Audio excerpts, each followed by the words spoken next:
Hello, everybody. So, after a week off, I apologize for those of you who were looking forward to any of the episodes of Rude and Skewed getting released. I apologize again. I didn't have a chance to sit down and actually do the intros to them and get them processed and pushed them out. But that's okay. I'll have them for another date. So, this episode, I sat down with Sean Tian, and I wanted to sit down with Sean because he is a reporter. What I did not know is that Sean spent 2 years working in Cambodia at one of the papers in Phnom Penh, which is the capital of Cambodia, for those of you who don't know. And I was absolutely fascinated about when this came up and we started discussing it. So we spent a good hour and change talking about Cambodia and Phnom Penh, and it was just such a cool twist that I had no idea it was going to take, because really the whole idea of bringing Sean in was to try and learn more about the media and to try and better understand this kind of nefarious creature that operates, and everybody talks about the mainstream media and all that stuff. So it was interesting to sit down with someone who is a working reporter who writes and takes pictures and works in this medium. So it was really fun. It was interesting. I hope you find it as fun as I did. And like I said, it just got really fun.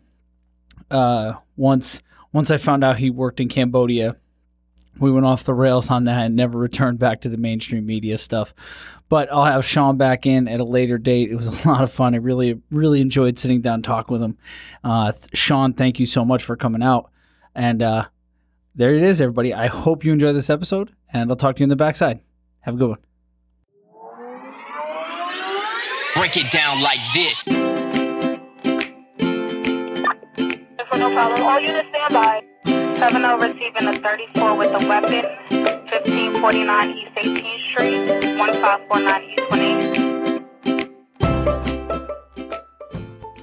And we are live. So, Sean, if you could do me a favor, or do everyone listening a favor, and go ahead and tell everybody a little bit about yourself. Sure. My name is Sean Tian. I'm a reporter, photographer.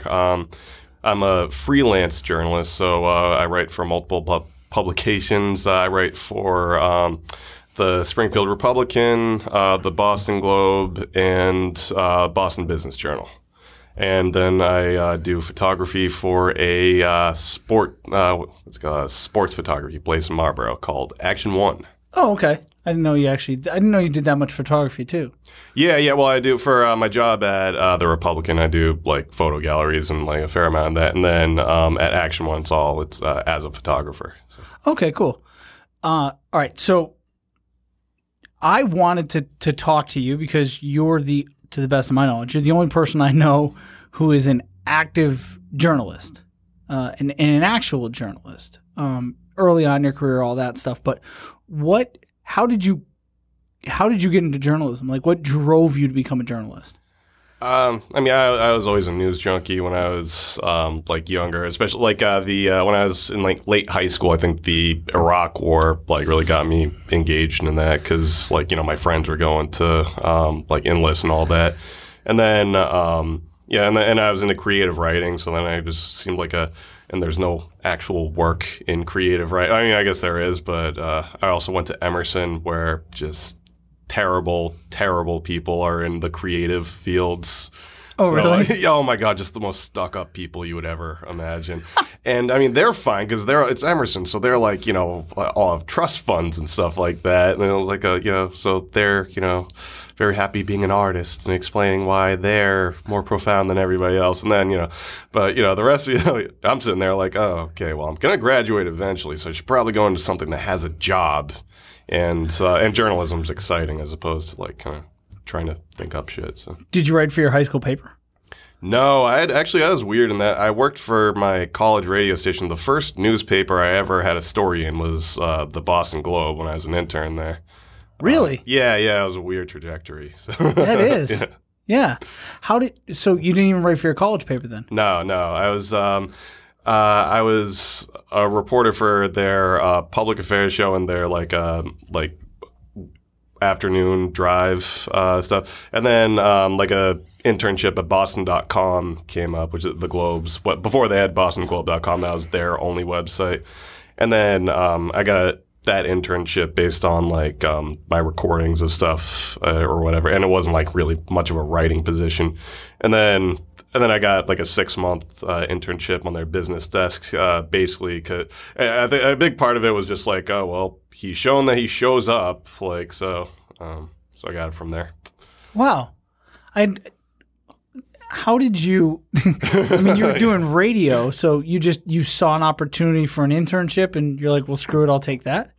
Yeah. Well, it was for Boston. I mean, I knew at that point that I wanted to that I wanted to be a reporter, and I was I'm a better writer than I had never done radio before that, so I knew I could write too. So yeah, I mean, basically it was just an internship that came up on like either one of the message boards or something at school, and then oh wow, yeah. Did you feel like I'm drawn to a profession that is, for all intents and purposes, seems like it's drying up and dying?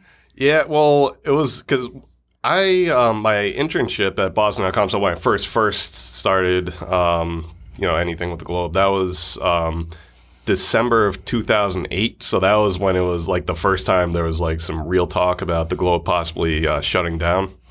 And at that point, like, I mean, yeah, it seems like in some ways it seems like a sinking ship. But at the same time, it's like, I don't know, for me going into it, I was like, well, I earn little enough where like, and I have like enough like, willingness to show up and like, and at that point, like enough skills as an intern or whatever. I was like, so like positions will get cut and the industry will be fucked, but like, I'll still be, able to function within the industry. Yeah. So, and it's also the same. Journalism is just like such a basic need for society that, I mean, one way or another, it's gonna, and even right now when there's a lot of dysfunction too, I mean, you can see it's gonna even itself out. And although I've been to several journalism conferences where like usually there's so little progress has been made in what's gonna save the industry, because that's basically every time there's class within a conference where it's like, okay, we're gonna have a panel on like what's next in media, how we're gonna, and it's just a bunch of people sitting around going, well, something's got to happen. Something's gonna. Well, it seems like a few of the large publications, the New York Times, the Washington Post, USA Today, the Wall Street Journal. It seems like they've been able to at least, I don't know if their membership, their subscription online, although they're offering it for fairly cheap, I don't know if that offsets the loss in circulation. Doesn't. It probably doesn't. Advertising? I mean, if Facebook can make money? Yeah, well, the thing, I mean, before the print ads used to be, that was what how all revenue was. I mean, not all, but like the vast majority was earned through print advertising. And, now they have to charge so much less than they did before and everything. And then, people, I mean, if I have a business, I mean, am I really going to want to, like, you have to have a specific business to like even want to pay for a print advertising. Yeah, sure. Yeah. And then online advertising, like, it's just like nowhere near what you would get for print ads. So revenue-wise. Yeah, revenue-wise. So they're so that's I mean, that's the main thing that people, I mean, it's good now that that all papers pretty much have paywalls, so at least they're getting, they're not just giving away content, but yeah, the ad money is really where they're hurting. So. Yeah. So when you say paper walls. No, paywall, like online paywalls, where you, okay. like, when... when you pay for a subscription, actually exactly, get some of the content. And like on both sides, it'll be like maybe give you like 5 free stories per month, and it says like, okay, well... Yeah, New York Times gives you 10 or whatever. Yeah. Yeah, and Washington that's Post why I the now same have way. a subscription to the New York Times, because they give you the 10 free, and then you're like, okay, well, I guess I'll just pay for it now.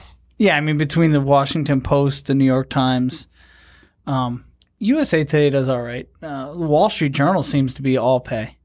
Yeah, they don't give a single free one, I don't think. Like, No. I mean, if somebody links it like the right way, then you can get into it. But I mean, I think that even that though, like, I mean, that's somebody at the Wall Street Journal deciding that this is. But yeah, the Wall Street Journal, I mean, they've generally fared. Seems like they've fared better. Then again, they're owned by News Corp, so I mean, I guess it depends. But they have fared pretty well without too many layoffs and all that. So. Oh, really? Yeah, I mean, it seems that way from like. But they weren't necessarily the biggest paper. They were always kind of a niche paper.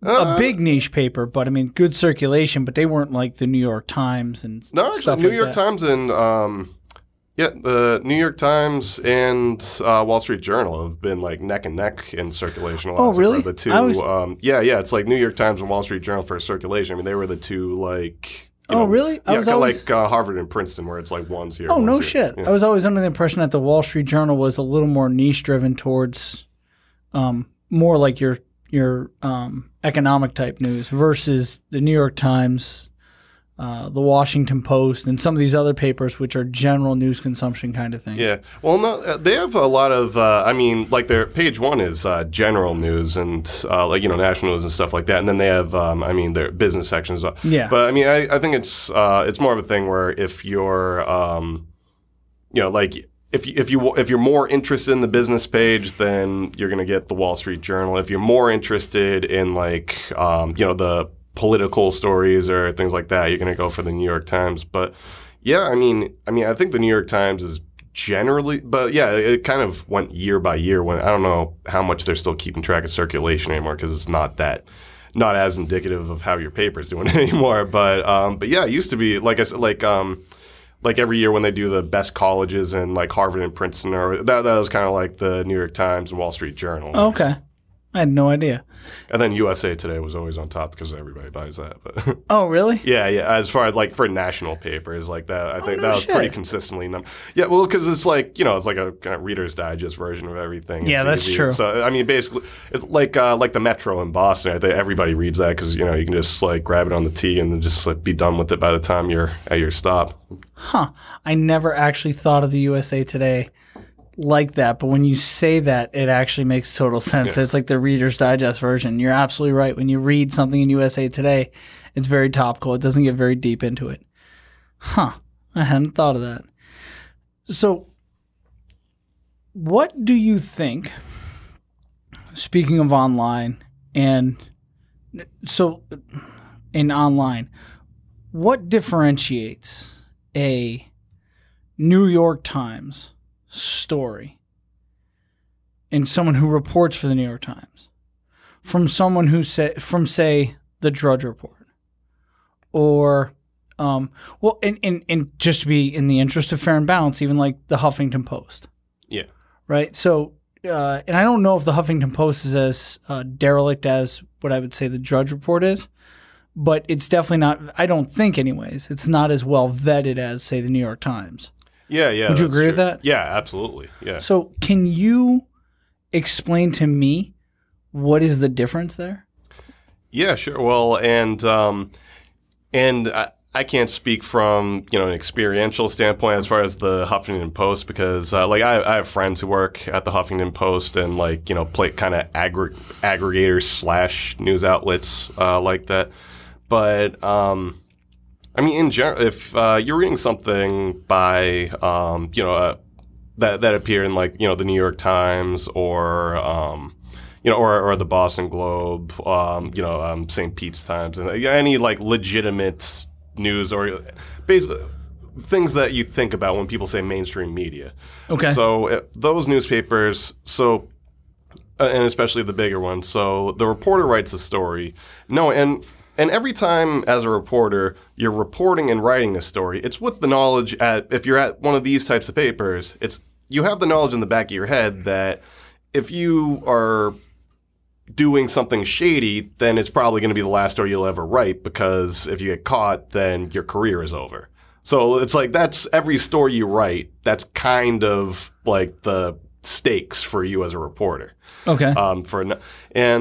So And generally, like, so then as a reporter, you have to go, you know, and it obviously depends on the story, but you get, like, you know, multiple sources on something, and people who are, like, and you can't get, if somebody says, like, like, there has to be evidence for everything. You can't just have, because, like, you know, every beat you have at least one, you know, token crazy guy who is always calling you with, like, oh, well, I heard this and I heard that. You're like, okay, so sometimes there's something to what they're saying, but you have to, like, you know, further investigate.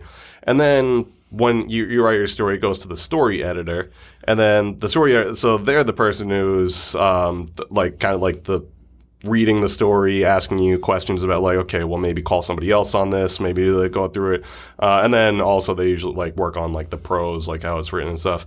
And then from there, it goes to the copy desk where somebody else reads it, and you know, they check for spelling and stuff, and also for things like, okay, wait a sec, you said that and that doesn't make sense.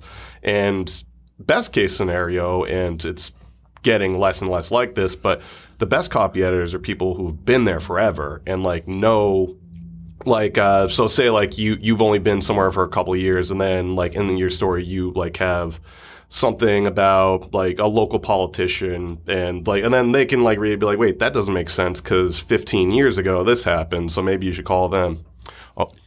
And so then from there, there's usually there's one other person who reads it, like, depends on what the paper you're at. Smaller ones have, like, the editor-in-chief read each one, and then so there are, like, a lot of layers into getting a story out. When it's done right at places like that. So when you say, when it goes from the initial reporter to who's the next person? The story editor, yeah.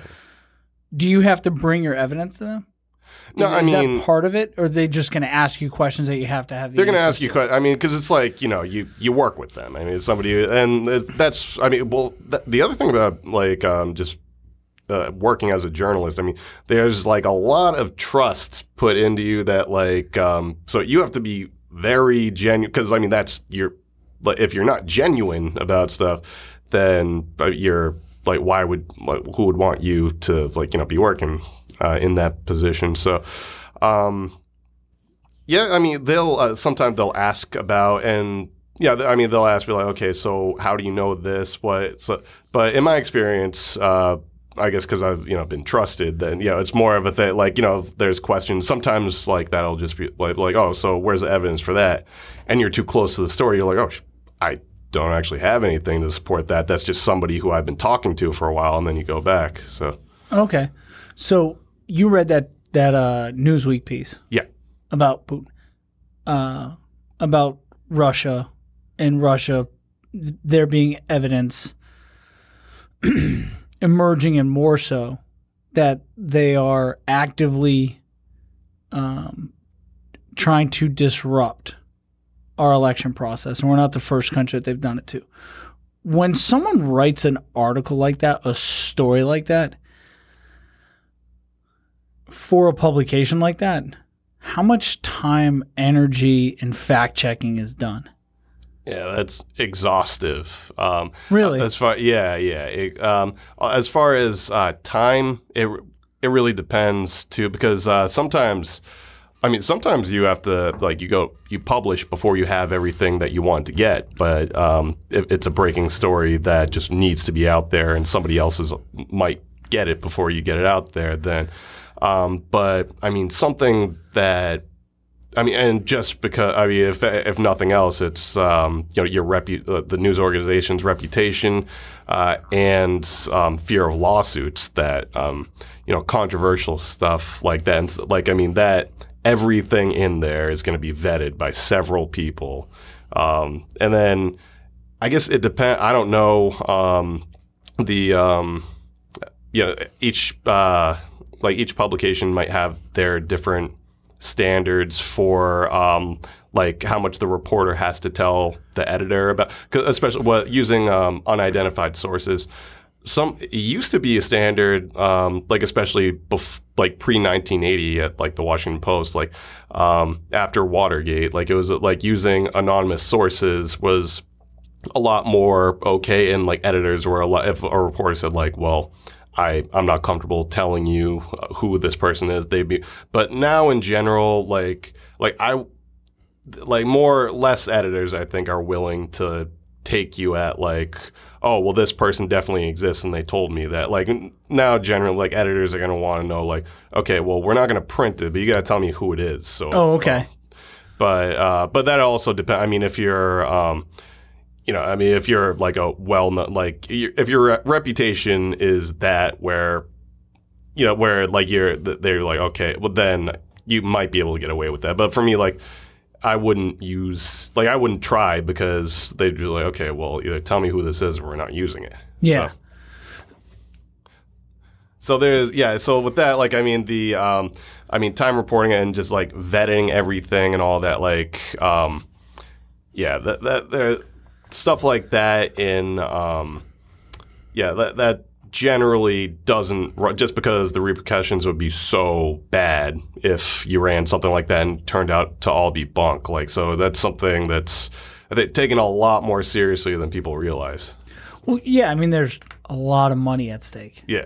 When you do something like that, there's a shit ton of money, and oh yeah, well, lawsuits and because as a news outlet, like, your brand is we know we have the right facts, we know everything, we're like giving you the true information, and if you come out with a really if you have a really high profile fuck up, then that's gonna that kills that brand. So yeah, so how does that stack up then to say the online, the more recent development of like online resources like a Breitbart?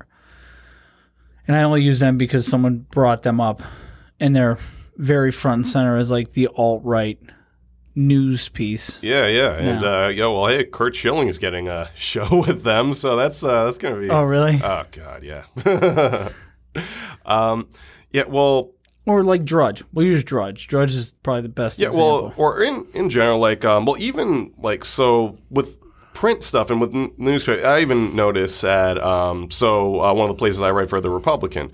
So when something is going in the print edition, there's more of that than like so I post like maybe like between like 10 and 15 stories a week, or posts a week on Mass Live. And but a lot of those are just like so that's like a lot of me just like writing a story quick based on a press release or something, because like a lot of it is just like, hey, there's like something going on at the library or whatever. But with that, and like there's a lot more like I'll post it and one person will look at it and then put it online. And I think that like in that capacity, like I think people are more comfortable with that, because if there's something wrong with it, you can go in and change it and then just put a correction on the bottom. As opposed, like, there's not, I mean, even though like you still write a correction, you're still there, but like for some reason, like in my experience, it's felt like, it's still like, nobody's happy about that, but like, as opposed to like give you a correction in a print edition, like as a reporter, that like the rest of your week is ruined. But like for some reason, as when it's something's wrong online, and you fix it, it's more like, oh, okay, well, it's fixed now. What about the validity, integrity of it on the other side? So on the other side, like it seems like, well, like their brand isn't so much truth. It's we're going to tell you your truth more than we're going to tell you the truth. So, okay. Explain that a little bit. Yeah, so I think like their brand, and they're very aware of this, is that, hey, we have a specific demographic who's coming to us with a specific opinion. They're coming to us for this, so we're going to give them this. Everything through that lens. And more and more you've seen things that are like blatantly false. I feel like in like even like 5 years ago, like with Drudge and stuff, like it was more of like cherry picking things to make something, to say something was like, that's not really quite right, but like half truths, kind of like what Limbaugh always does. Exactly. Yeah. Which like that, but now you see even more like things that are just like made up and just obviously not true. So I think that's and it's crazy how like since Nixon they've talked about the left-wing media, like that's been the whole, like they have their agenda, they have their, and you know, the editorial page and things like that, they may have their agendas, but I mean with like Drudge Report, Breitbart, Fox News, like most of their shows, yeah, I mean like all that stuff, like I mean you have media organizations that were created because like they were created not for journalism, they were created for like whatever viewpoint they're trying to promote. Propaganda? Yeah, well, I guess. Well, I mean, seriously, so like, is it propaganda or is it just, at what point does it become a lens versus propaganda? Yeah, well, I mean, I think Breitbart is propaganda. Okay. Because that is, and Steve Bannon, who is now the CEO of Donald Trump's candidacy, his campaign, and but before that was the CEO of Breitbart until like August, I think he was. He said openly that the point of Breitbart is he's trying to tear down the corrupt institutions. So they have a mission statement right there of very real, you know, as opposed to like, you know, the mission statement of legitimate media organizations normally, you know, tell the people what's going on or whatever, you know, and arguably, I mean, money makes, you know, different organizations act different ways. So it's not like the mainstream media is off the hook completely, but I mean, they don't, it's, yeah, like I said, Breitbart, I mean, has a very specific ends and is using any means to get there, it seems like. They stay on message the whole time. Yeah, exactly. How do you feel about the term mainstream media? Yeah, see, that's obnoxious, I think, mainstream media. It is. And I think that probably because I was, like, really into punk rock when I was, like, an early teenager. So everything, like, oh, yeah. What'd you listen to? I listened to, like, old, like, Minor Threat was one of Rancid, Anti-Flag.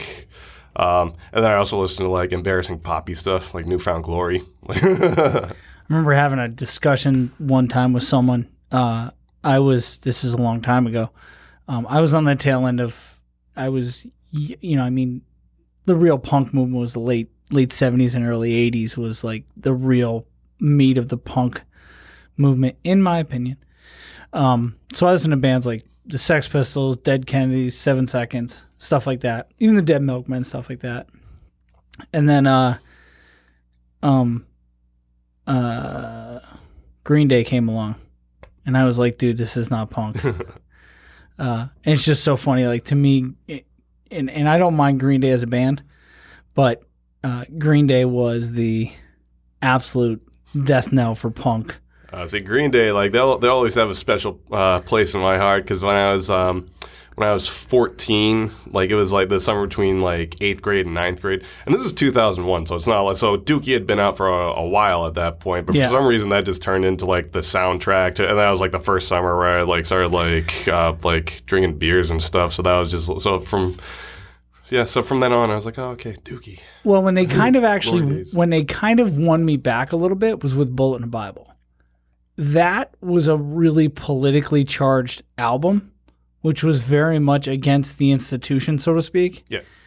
And in that one, I kind of gained a little more respect for them. As like that to me was more true to the punk roots than anything they had done before that. I was like, okay. I mean, they had a very polished punk sound, which sounds funny. But that album, I was like, okay, all right. They're willing to say fuck the man. All right, I can get down with this. Well, you see, and then when they call it mainstream media, people like because there is that. I think everybody has that inner, you know, 13, 14 like year old like yeah, fuck everybody. So then the mainstream media, people hear that and like think like, oh, okay, so we're the opposite of that would be you know, the alternative media or like, you know, going, But in general, like it seems like the mainstream media seems to be like when people say it, it's almost like that's what like logic. It seems like it's like I don't know. Like like it seems like when like they're saying like mainstream media is like, okay, well they'll only cover certain things and they'll only cover like this. It's like, well, no, it seems like they're only covering things that evidence can back up, and they're not gonna. And the other thing, and you know, we talked about this, the Washington Post piece, where opinion piece when someone, I forgot who it was, but he wrote a story about, he's like, okay, we're not the media, because the media is just this huge blanket term for, like, it's, you know, an innumerable amount of radio stations, TV stations, local papers, you know, the cable news. There's every, like, so, and especially now, like, there's so many different media. Like, I mean, like, how are you, like, so, like, mainstream media really, like, to me, it doesn't actually mean anything. It's just a way for, because you never hear somebody say, like, somebody saying like, oh, well, what the mainstream media does right is, the term mainstream media just seems like a blanket term for people to trash news organizations, basically. News organizations that don't tell them what they want to hear, what they want to believe. Exactly, yeah. Yeah, it's a very en vogue conspiracy theory-ish type term. Yeah, well, and that's like it's a concerted effort to brainwash you. It's the corporate powers. And I'm like, listen, you don't understand the complexity of these business models. They're competitive. I mean, the Washington Post would fucking be dancing a jig if the fucking New York Times had to shutter. And I mean, it goes that way for all of them. They are more than happy to have the other one shutter. Just like it's not like the mainstream motor car or motor company industry. I mean, that's literally what you're doing. It's like saying that all of the all the car companies in the world are in collusion. Yeah. For one thing, and it's like, I don't think you really understand. I think people lack an understanding of the competitive nature, the capitalist type of nature that drives these companies and drives their bottom lines. And news corporations aren't different in that way. Yeah, well, I think people also really underestimate two things. First of all, they don't understand that even within a newsroom, I mean, the way they're generally set up, especially with, well, first of all, the reporters, the news reporters, generally, like, aren't really, like, we're basically not allowed to have an opinion. You're not allowed to post on social media, like, thing, like, oh, I'm gonna vote for this person. Like, you're not allowed to, like, be, like, putting bumper stickers on your car or anything to create the, like, appearance of bias or whatever. Oh, really? So, yeah, like, they're pretty, every place I've worked for had specific rules about, you know, what you can and cannot do and say in public, because, like, you know, because it might create the, you know, the appearance of bias or whatever, like, anything like that. And but as far as, like, you know, editorial pages and columnists, like, you know, most good outlets are going to have a mix of conservatives and liberals, people in the middle, people who are concerned about this and that. So even within a news organization like the size of a Washington Post or the New York Times, you're not going to be able to get, you know, a real direction, like, from everybody, and, like, have all the reporters be like, okay, we're going to do this and try to, like, I mean, like, you know, with the editorial board, they come to a decision, they write editorials, but that's not, I mean, I think that's an antiquated thing to start with, having editorial page, but, like, it really doesn't represent even a majority necessarily of the newsroom. And then as far as everybody in the media having this you know, this plan that they're scheming together. Like, I mean, do you realize how impossible it is to have 3 journalists in a room and have everybody keep their fucking mouth shut about what was talked about?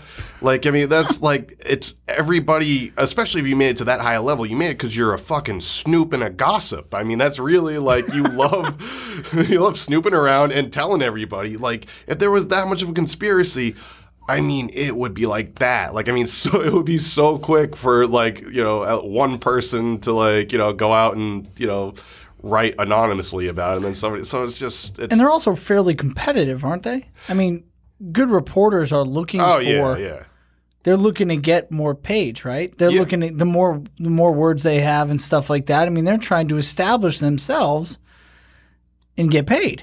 Yeah. Well, that's that's the other thing. The hue and it's been coming up a lot this election cycle too. When they're like, oh yeah, the reporters in their ivory towers, like it was like, do you understand how much reporters make? Like they generally make between like 30 and 45 grand a year. So they're pretty like anybody who's like, oh yeah, the reporters in their ivory towers, you probably make more money than they do. So and as far as like media organizations, they might have an agenda. That's true. Like they and a lean, but there is a pretty big disconnect between, at least in the United States, at like larger places. I mean, there's a pretty heavy firewall between like your reporter on the street or making calls or whatever, and like somebody at a high enough level where it makes a difference to them. Like if it's really interesting to me that when I hear people talk about the mainstream media, it's like in this cabal-like sense, and it almost gives off the air of a state-run media, something you would run into in a Soviet Union or China or North Korea. Like name the country that has everything. All the media is state-run. Like when I hear that, I'm like, oh, you think that there's a state-run media. But they don't. Then they sidestep and they pivot and they're like, well, no, it's the corporations. And I'm like, okay, again, another big nefarious cabal block. But then I see people quoting RT News. And I'm like, that actually is a state-owned and operated news organization. That is owned by the Russian government. And I'm like, how do you take their word for it, yet you doubt CNN, MSNBC, the New York Times, Newsweek, Time Magazine, Rolling Stone, GQ. I mean, the list goes on. So anytime these reporters for different corporations and different entities, and someone out there's gonna be like, no, they're all owned by this one company. Yeah. I'm like, okay, sure. How does? Well, you see, even with that, like people use the same, like we keep using the New York Times as an example, but they'll use the same. They'll demonize a news outlet one day and the next day use their information. When the New York Times came, for the whole election cycle with this, they've, New York Times is against Trump, it's all against, but then, Trump in every one of his tweets, the failing New York Times, blah, blah, blah. And then the story that came out yesterday about the FBI clearing the FBI saying there's no evidence that there's a direct link between Donald Trump's campaign and the Kremlin. That comes out, and the same people who are criticizing are saying like, oh, well, quoting the New York Times. So, I mean, that's the thing about like the distaste for the mainstream media, as people call it. Like, I mean, I think it's just extremely disingenuous. Like, people say that, but really, I mean, it all boils down to they don't like hearing things that they don't want to hear.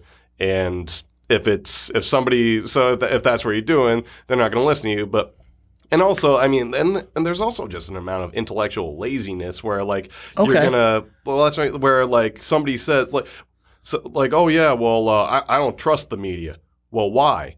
They're not going to be able to give you much of a reason why. But it's just, like, that's one of those things where you can say it and people will be like, oh, well, that person, they're jaded from all the information they have. But usually it's like, no, they just don't have much information. They know that's something you can say, and people will be like, oh, well, I have to respect that opinion. No, you don't. Yeah, not at all. Not at all. Yeah. I agree on the intellectual lazy part. I think people are horribly intellectual lazy, and they feel as though they're critical thinkers, but they don't seek out information from multiple sources. They don't kind of cross-check information. They don't look into like source information. People talk about the emails, Hillary Clinton's emails. or they talk about Benghazi. And the first thing you ask is, well, have you read the FBI stuff? Have you read what Comey said? Have you read his final report, which is like 57 pages long? That was about the emails. Have you read the emails? Because I'm telling you, I don't think anyone's had time to read 30,000+ emails. So there's that.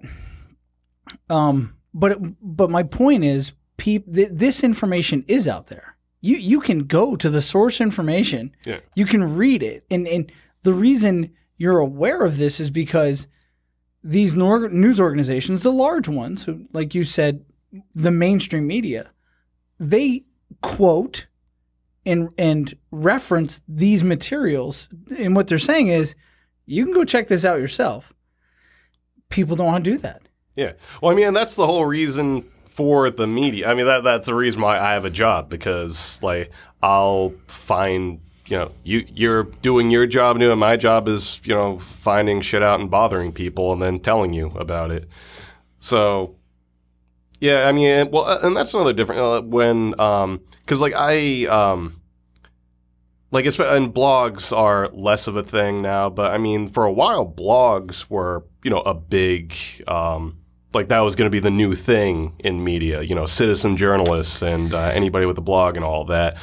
And, now you find out bloggers, especially with something like that, well, there's no fucking way they're sitting there actually going through all the source material. They're, and they also, don't have anything to lose. So they can just be like, oh, okay, well, I read this and this, so I bet this is the deal. And then, just write that out as its fact. And, I mean, people, now you have like, the, Breitbarts and, other places doing that, but professionally, but.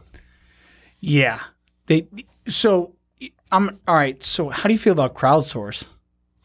Crowdsourcing? Well, it depends on what, so when I talk about crowdsourcing, so, we'll use any of the number of, incidents with police and black men getting shot over the past few years. Yeah. Someone's there and they take a video and they throw it up on Facebook or Twitter or whatever. I mean, it creates this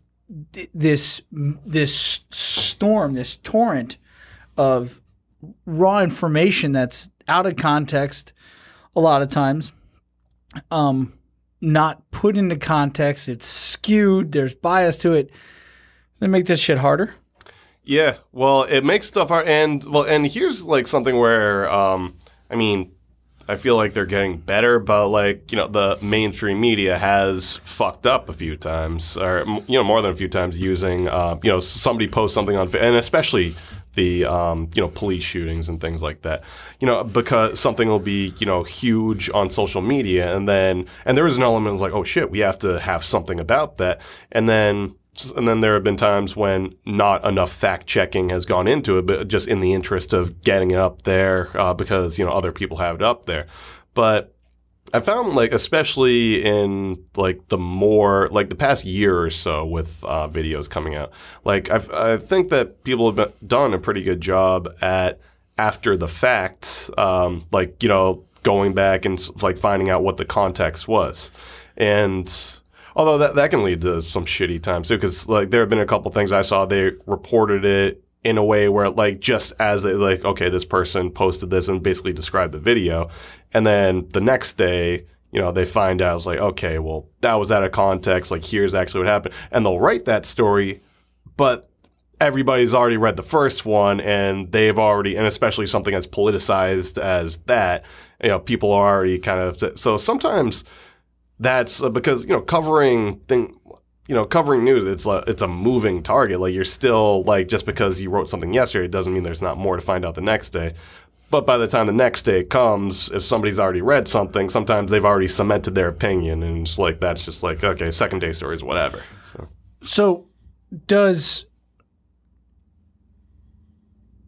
how is the process different between a print reporter and a television reporter?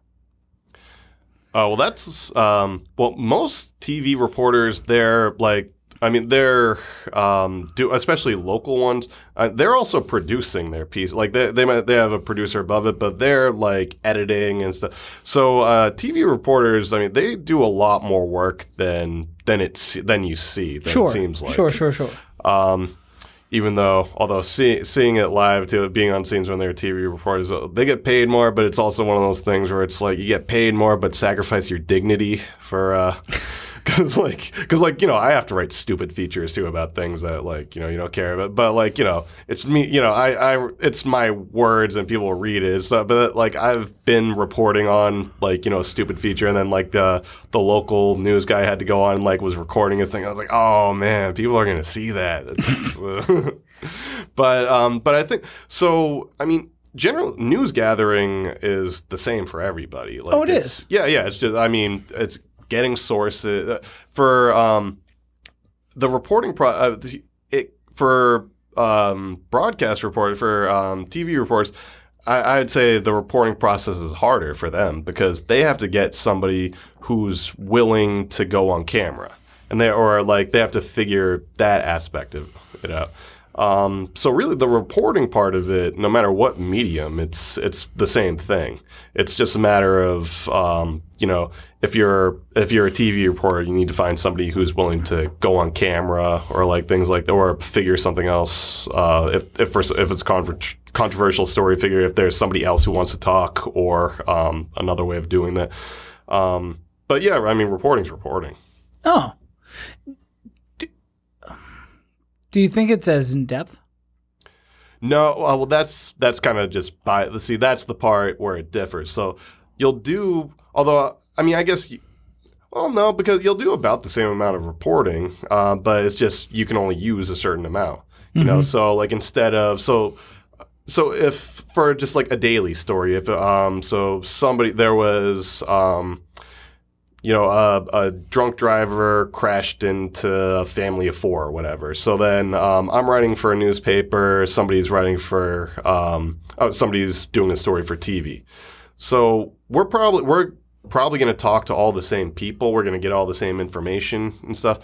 But then, but I have 500 words, and and with fewer words, I can like introduce somebody. So I might be able to get like, and they only have like 30 seconds. So maybe they'll air the parts or like, or if somebody's experienced, they know how much like, they'll get interviews based on like, okay, we're going to use this, and this, and that's what. But then with me, I have a little more space. So like, maybe I'll like have a quote from like a friend from high school or something who like knew one of them and stuff like that. So yeah, it's more about just how much you're able to use and like getting. And like I'll probably have the same stuff on like especially like a daily story because like no matter what, there are a few important points that you need to hit, and then yeah, so it's more about, I guess, what you use.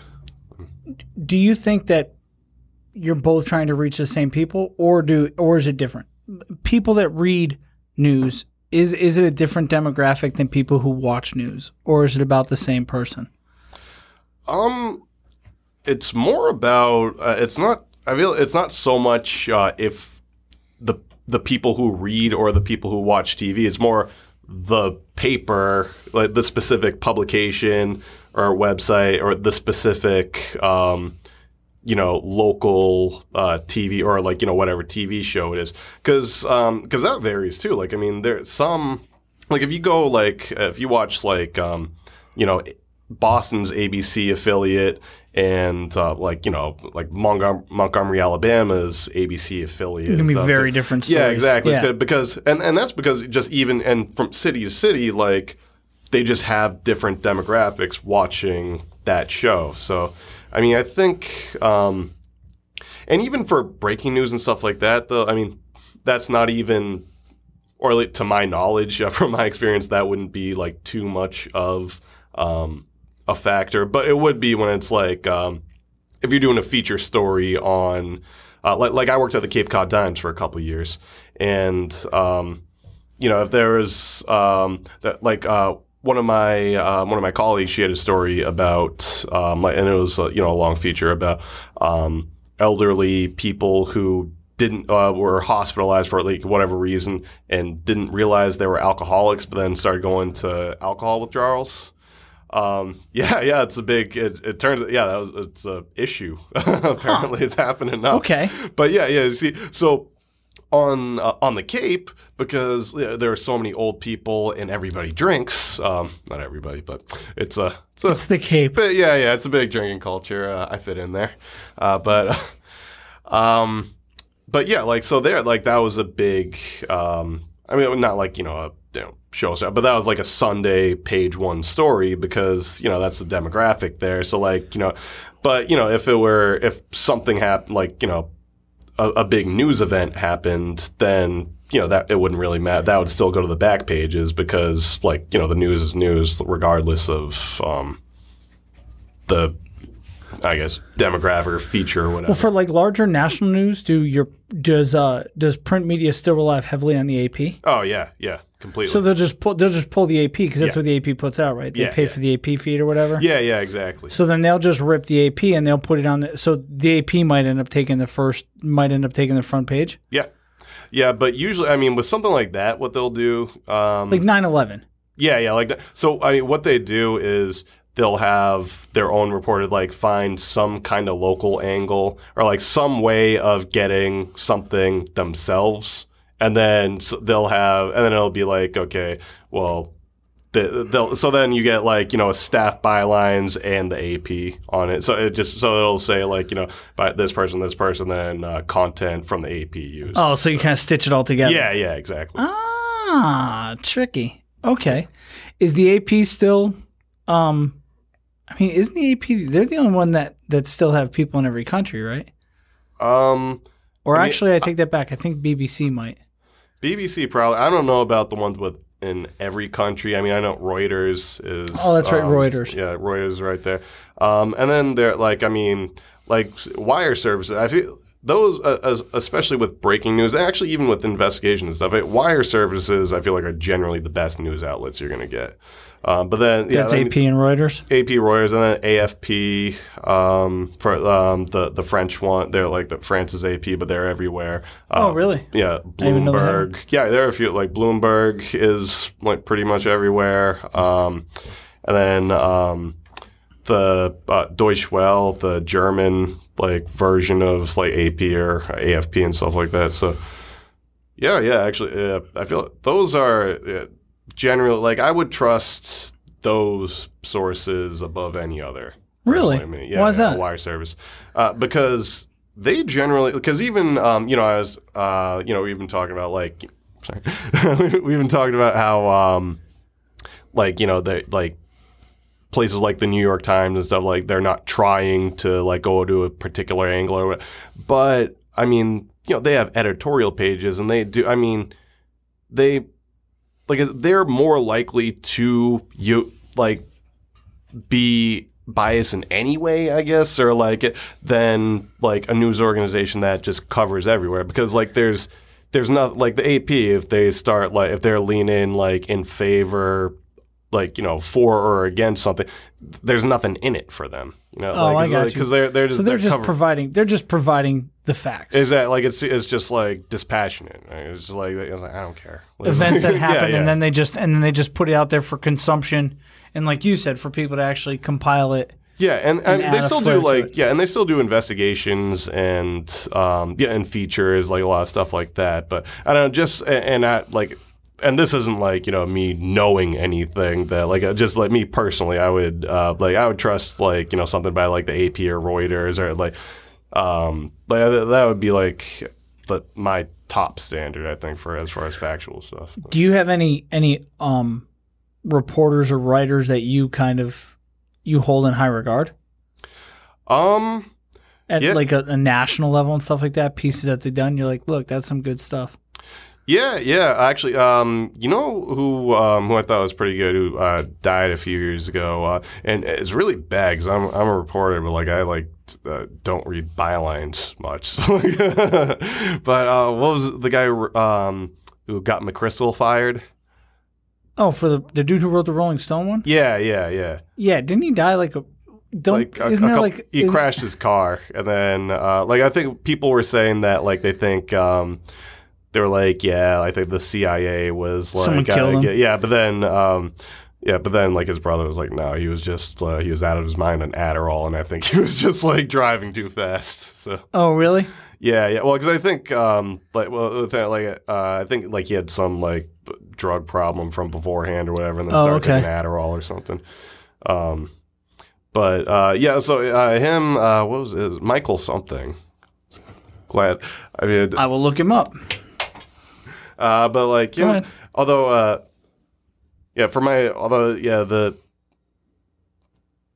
I feel like the reporters I like kind of look up to the most are people who I've actually worked with or worked in the same newsroom for. Like they're like so basically like people at the Globe who like I look at them like, oh yeah, good shit.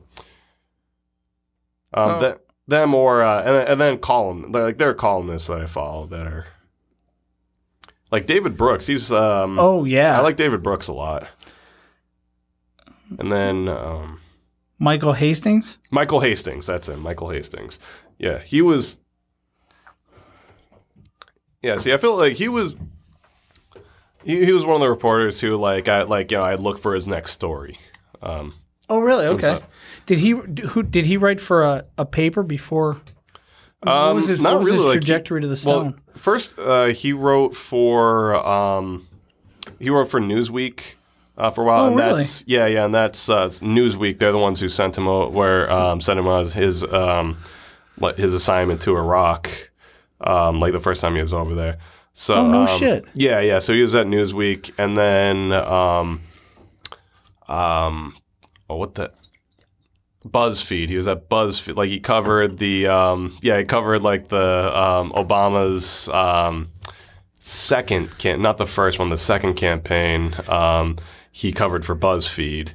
And so I think, I think he was working. I don't know. I think he was working as a freelancer. So and for Rolling Stone, I think it was a freelancer because if you're able to, like right now, like freelancing is kind of like where like I make more money now than I ever did as a staffer anywhere. Oh, really? Yeah. So if you're able to, if you have like contact, like people who will publish your stuff, then it pays to be a freelancer in a lot of ways. Huh.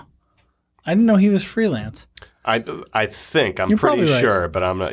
But I'm pretty sure. Yeah, Rolling Stone was just, and especially for magazine writers, because magazine writers can, like, if you have like a name and profile, then I think you can make a fair amount more money if you're getting like if every time you're writing a story, you're like you have somebody who's going to publish you, then it. Financially, yeah, you're going to make more money if you're a magazine writer as a freelancer than a staff writer.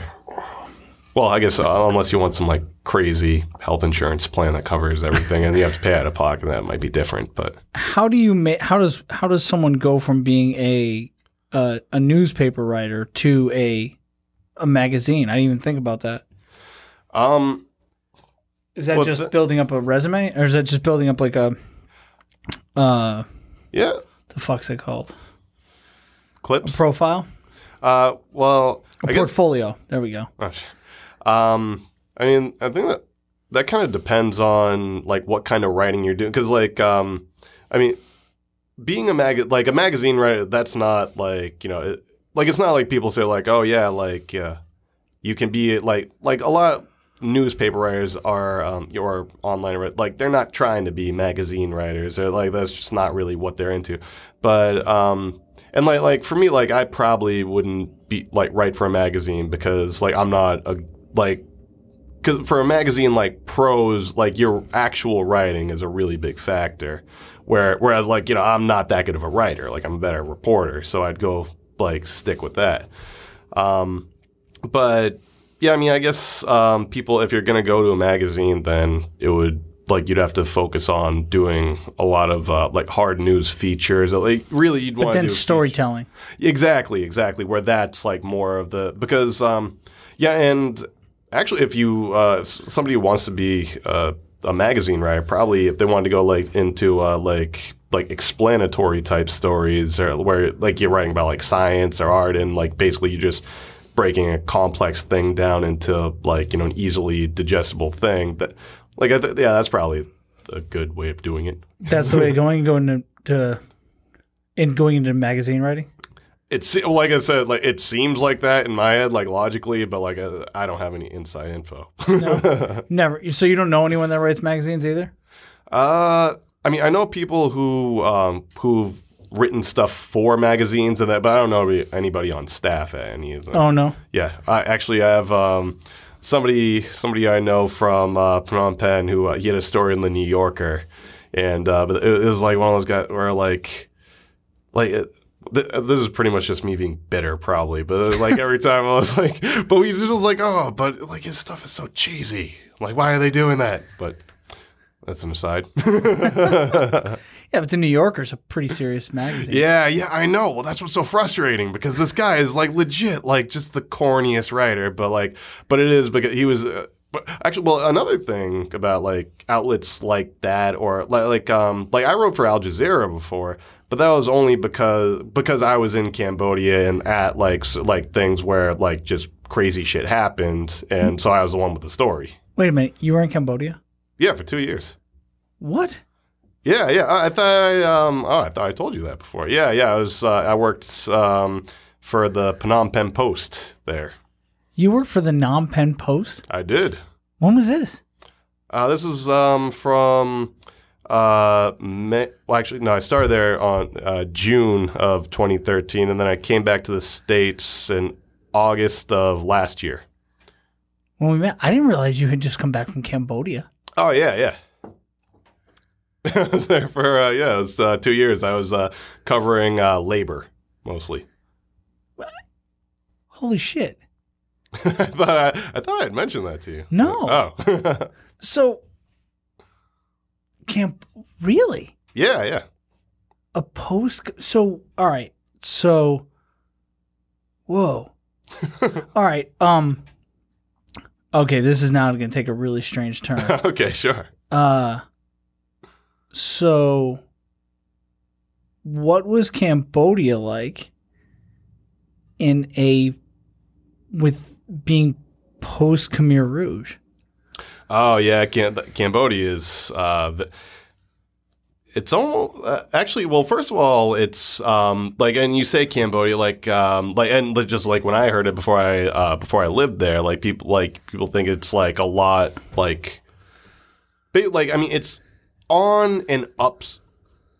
It's complicated. Like it's kind of like so as far as like the economy and stuff like that goes. I mean, between like even and the development, like in Phnom Penh, like from the time I moved there to the time I left, like there were like buildings that I would notice that were there, and people would say like 10 years ago, even like I mean Phnom Penh was a lot more run down. That it's obviously third world and like a definite third world country, but I mean. It's getting better politically. It's getting more and more intense. 2018 is going to be a really bad year there because that's their next election. The last election in they just the Prime Minister Hun Sen, who's basically it was the dictator. He just. I think it was last week, he officially exiled Sam Rainsy, the leader of the opposition, who before was in France out of like a self-imposed exile because he was going to get arrested.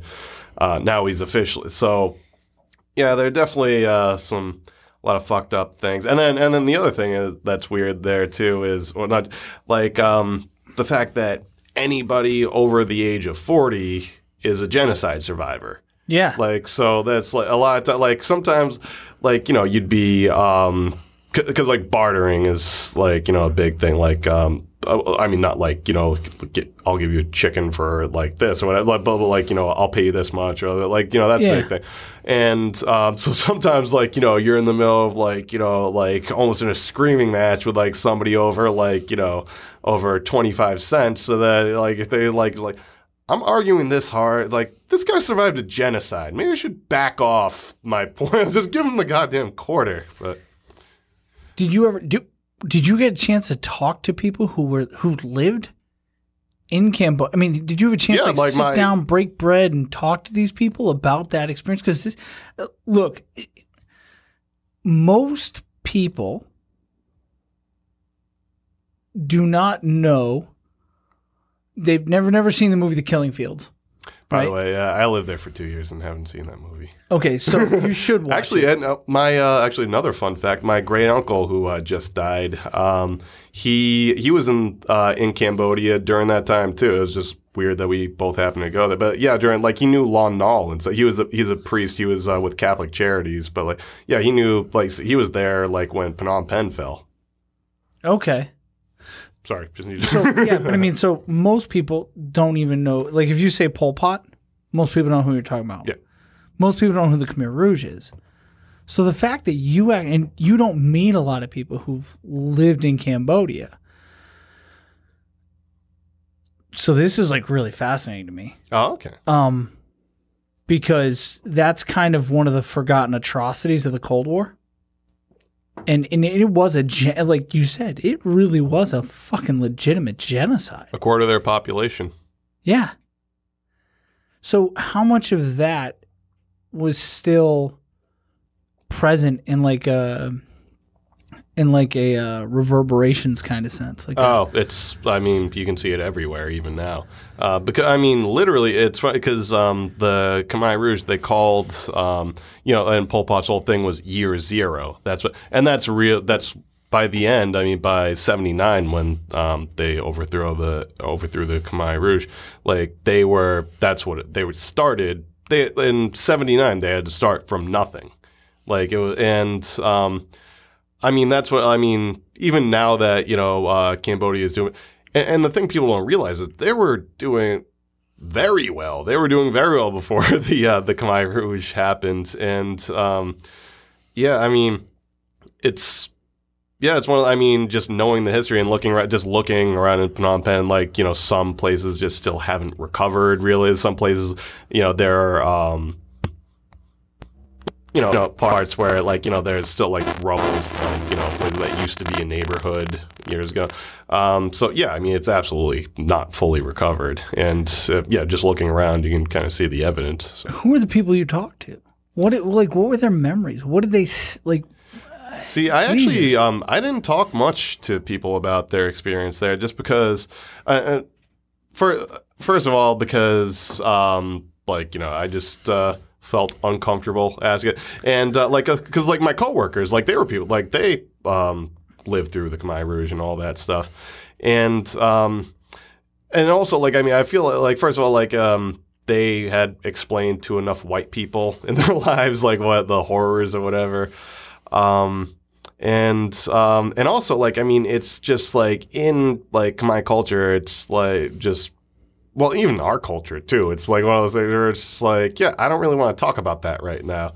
So, exactly. Look, I couldn't help but to just sit there. That's the human interest and curiosity to me. If I were given the opportunity or the chance to sit down and talk with someone who had survived or been alive in Cambodia during the reign of the Khmer Rouge, and they had been there when they went through and had killed all those millions of fucking people, I would have just been I couldn't have stopped talking. I couldn't have stopped asking questions. Just like if I was given the opportunity to sit down with a Holocaust survivor. It's such an intense human experience, and I think people should know about it. Yeah. I guess that's just for me. So I'm, you know what I mean? I would do it in a respectful way. I wouldn't be like, hey, listen, shut the fuck up, toughen up, and stop crying. Tell me about when they dragged your mom and dad away. No, I wouldn't do it like that. But I really, truly would just love to, it sounds fucked up to say love, but I really would love to understand that. I mean, that's some intense shit. I mean, they slaughtered teachers, professionals, everyone. It was a reset. It was we're going to go back to an agrarian society. Yeah. Pol Pot's vision was fucking terrifying. A true communist vision, by the way. Yeah. Ultra Maoist. Yeah. Yeah, well, that's actually, I I do kind of, I guess I do kind of regret not having more of those conversations, but it's also like, it's also a matter of people you work with. Sometimes it's like more like there's a lot of, doing your best to keep the cordial relationship. Like, okay, I'm not gonna, and then, so I think a big part of, and in Cambodia right now, like there is like there's kind of a big like backpack culture and stuff like that with white college kids coming in and like yeah, bro, really. It's like the cheap version of Thailand. Yeah, exactly. Well, yeah, that's exactly what it is. Phnom Penh is the cheap version of Thailand. Like, but Phnom Penh to Bangkok is like Boston. It's like Providence to Boston. Like, it's like similar. You just shit all over Providence, by the way. You just shit all over Providence. Hey, Hey, well, Providence deserves some shitting on. Let me tell you, man. I grew up like 20 minutes outside Providence, but but at the same time, like there's like I feel like with me, there is like pretty much like enough. I think there is a lot of trying to make it clear is like, okay, I'm not one of those people. I live here, like having like I live here. What's that? How'd you end up with that job? How the fuck does one end up working for the Phnom Penh Post? Journalismjobs.com.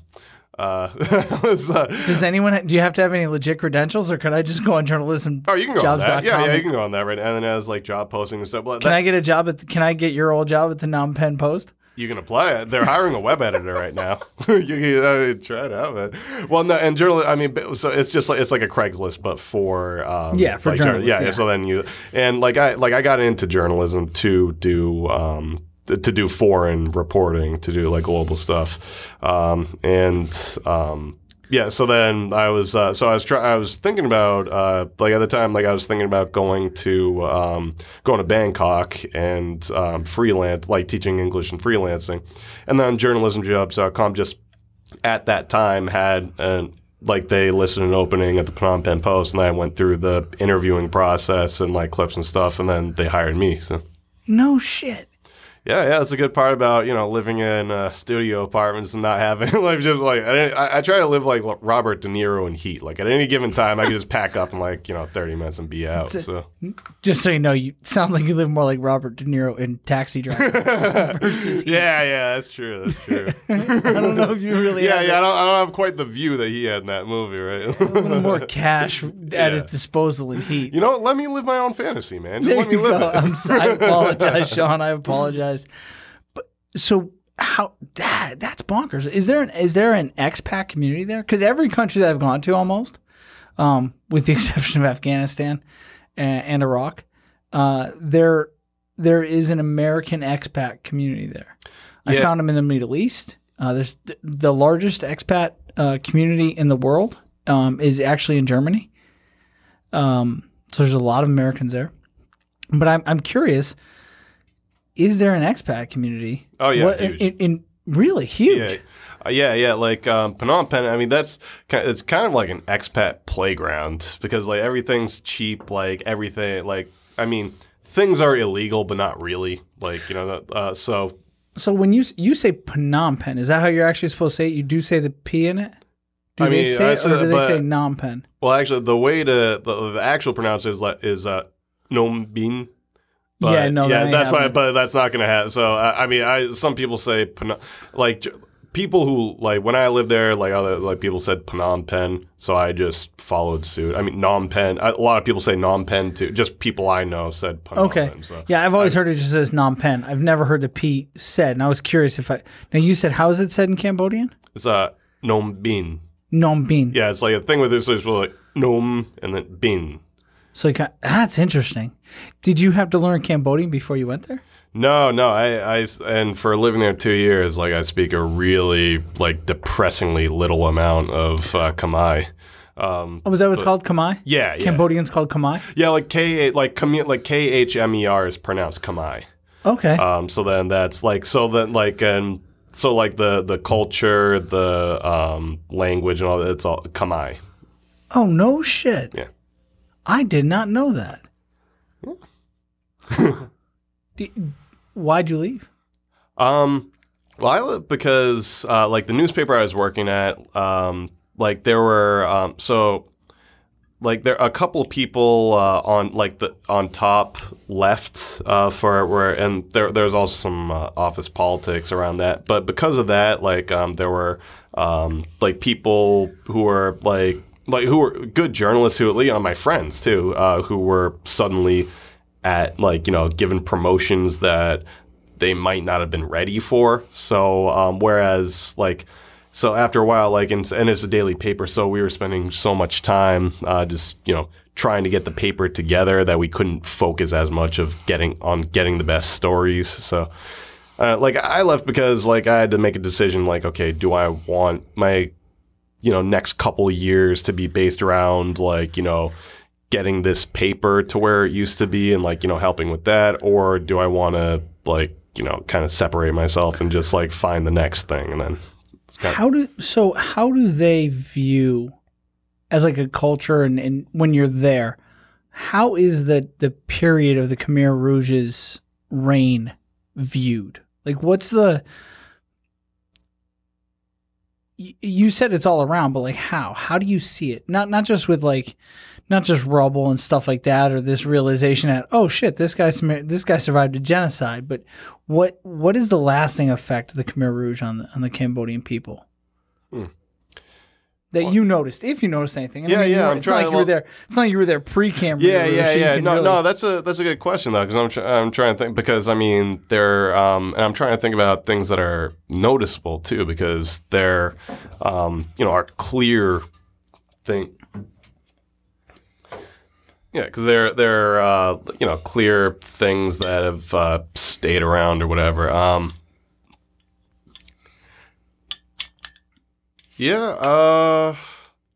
I guess and I'm not actually. And here's something that I don't know if this is something that predated the Khmer Rouge. But planning ahead and thinking a few steps ahead is something that's isn't really done much. It seems saving. Really? Yeah. Saving in general, your average person, that's not saving money isn't something they would think about. Planning, or having a plan, oh, what are the details further down the road? That's the details further down the road aren't necessarily thought of. And maybe that's just because of the nature of hey, tomorrow we could be dead. Actually, and even deeper, there's actually, no, I was going to say that's not because of Khmer Rouge, because in general, there's a lot of, safety things aren't adhered to or whatever, but that's just kind of general third world stuff. Yeah, that's yeah. That's Asia. Yeah. But I think the especially with money, not planning with money, which is why I fit in very well there, because my credit is horrible. I'm very, very terrible with personal finance. But yeah, I think that is different from other countries in Asia, where it's just really planning ahead just seems to, and this is my own observation. I have no idea. I mean, a study could prove this wrong tomorrow or anything, but it seemed like planning just wasn't that much of a priority. Are the younger people still very aware of what their parents survived?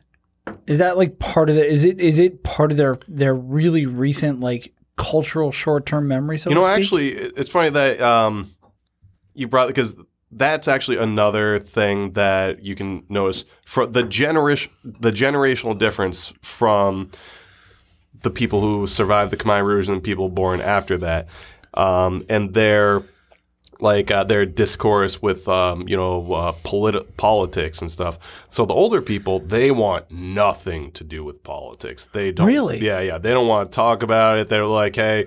The Cambodian People's Party, that's the ruling party that Hun Sen leads. Yep, CPP, fine. But it's not even I'm very much in favor of this. You know what, fine. It's been fine. I've been left alone, fine. Shit. Yeah, but the younger people, and Cambodia's a really young country because of the Khmer Rouge. Yeah, because you lost exactly. Yeah, because a quarter of them died. Yeah. So, and then, I mean, I wonder how many fled. Yeah, a lot. I mean, no, seriously, there was a huge exodus. Oh yeah, Lowell has the second largest Khmer community in the United States. Really? Second to Long Beach. Long Beach, California. Yeah, LBC. No shit. Yeah, largest Khmer population. I had no idea that Sublime was so popular with the Cambodians. Right. yeah. Go to Cambodia, play smoke 2 joints. Everybody's hopping, and they're like, "We love Randy." That's crazy. I didn't realize that. I mean, I knew that Lowell had a large Asian expat population or immigrant population. I didn't realize it was the second largest Cambodian. Yeah. It's shit. It's random, but true. That is kind of crazy. Yeah. But there really is that kind of a difference, huh? So, So how does the youth? The youth is more active. I mean, they're more involved? engaged, and they're for the main opposition party is the Cambodian National Rescue Party, the CNRP, and so they're like the younger people are really like they're the ones who are like starting like organizations where they like and even though I mean. It's not as repressive as it is in like China or stuff like that, but like there's still like groups get shut down, people like get hassled or arrested for no reason. But yeah, it's the young people who haven't lived and the CNRP, they know that that's the constituency they need to reach. First of all, because they're more engaged, and second of all, because I mean there are so many more people who are you're going to reach more 25-year-olds than, 50-year-olds because there are a lot more 25-year-olds in a place where, a quarter of the 50-year-olds got killed in the 70s. So, yeah. It's definitely, and people, like especially in 2013, when I first got there, when they had the election there, I mean, that's something that like a lot of people around there were writing about how, because that was the first election where it was like it looked like the CNRP possibly had a chance or whatever, or like could, and yeah, so it was just like that's, and it probably was obvious before that, but that, like people were talking about how like the younger generation is a lot more openly political than people who actually lived through the Khmer Rouge. How much are they affected by the regional politics? The regional politics. It seemed like, I mean, Cambodia seems pretty insulated from it just because... Really? Yeah, I mean, from living there, like, it seemed like, yeah, like... So they weren't really aware of, nor were they really affected by the instability in Thailand? Because a lot of people in the West don't realize the instability of Thai. Oh, yeah. Like, I was there during that, and it was something, like, if you didn't want to pay attention to that, you didn't have to. Like, and even, like... That whole thing was weird because this was like... You talking about the coup? Yeah, the coup. So this is after... Because I was there, I was in Cambodia during the coup, and then Were you? Yeah. Oh, yeah, that's right. You would have been. Yeah, and then I went to Bangkok. It was such a weird coup. Yeah, well, I mean, that whole thing... It was a coup, but not a coup? Yeah, I mean, it was with Thaksin Shinawatra and like, they just have that, like it's... I mean, next week, the other, like, they've had a weird spy versus spy thing for a long time, I think. In Thailand. Yeah, in Thailand. Yeah, Cambodia, no. But in Thailand, yeah, for, like, they've been, like, that's what, it reminds me of spy versus spy, because it's just two families that are, like, yeah, I don't think people realize, most people probably didn't realize that there was a coup in Thailand. No, my sister didn't know that, so it's like, people don't realize, it's so funny, right? Like, I can't have this conversation with a lot of people, and so... I mean, obviously, I'm interested in a lot of stuff, and I, as best I can, I pay attention to regions and stuff like that. So I try to be as globally aware as possible. But it was so funny, like we were just talking about, is like the best way to describe the coup in Thailand would be if the military rose up in Britain, but they told the Queen, "Hey, you're fine. We don't have a problem with you. Our problem is with the House of Commons and the Lords. So we're going to overthrow them, but you're fine. You're still in place," because the monarchy in Thailand was still intact. It was fine. It was literally their parliament that they had a problem with. Am I correct in that? Yeah. Well, it's funny. I went to Bangkok like a few months after this. So that was... And it didn't disrupt tourism at all. No, not at all. No. Well, because I feel like most people legitimately didn't know. No. Like hey, there's Humvees over there. Yeah.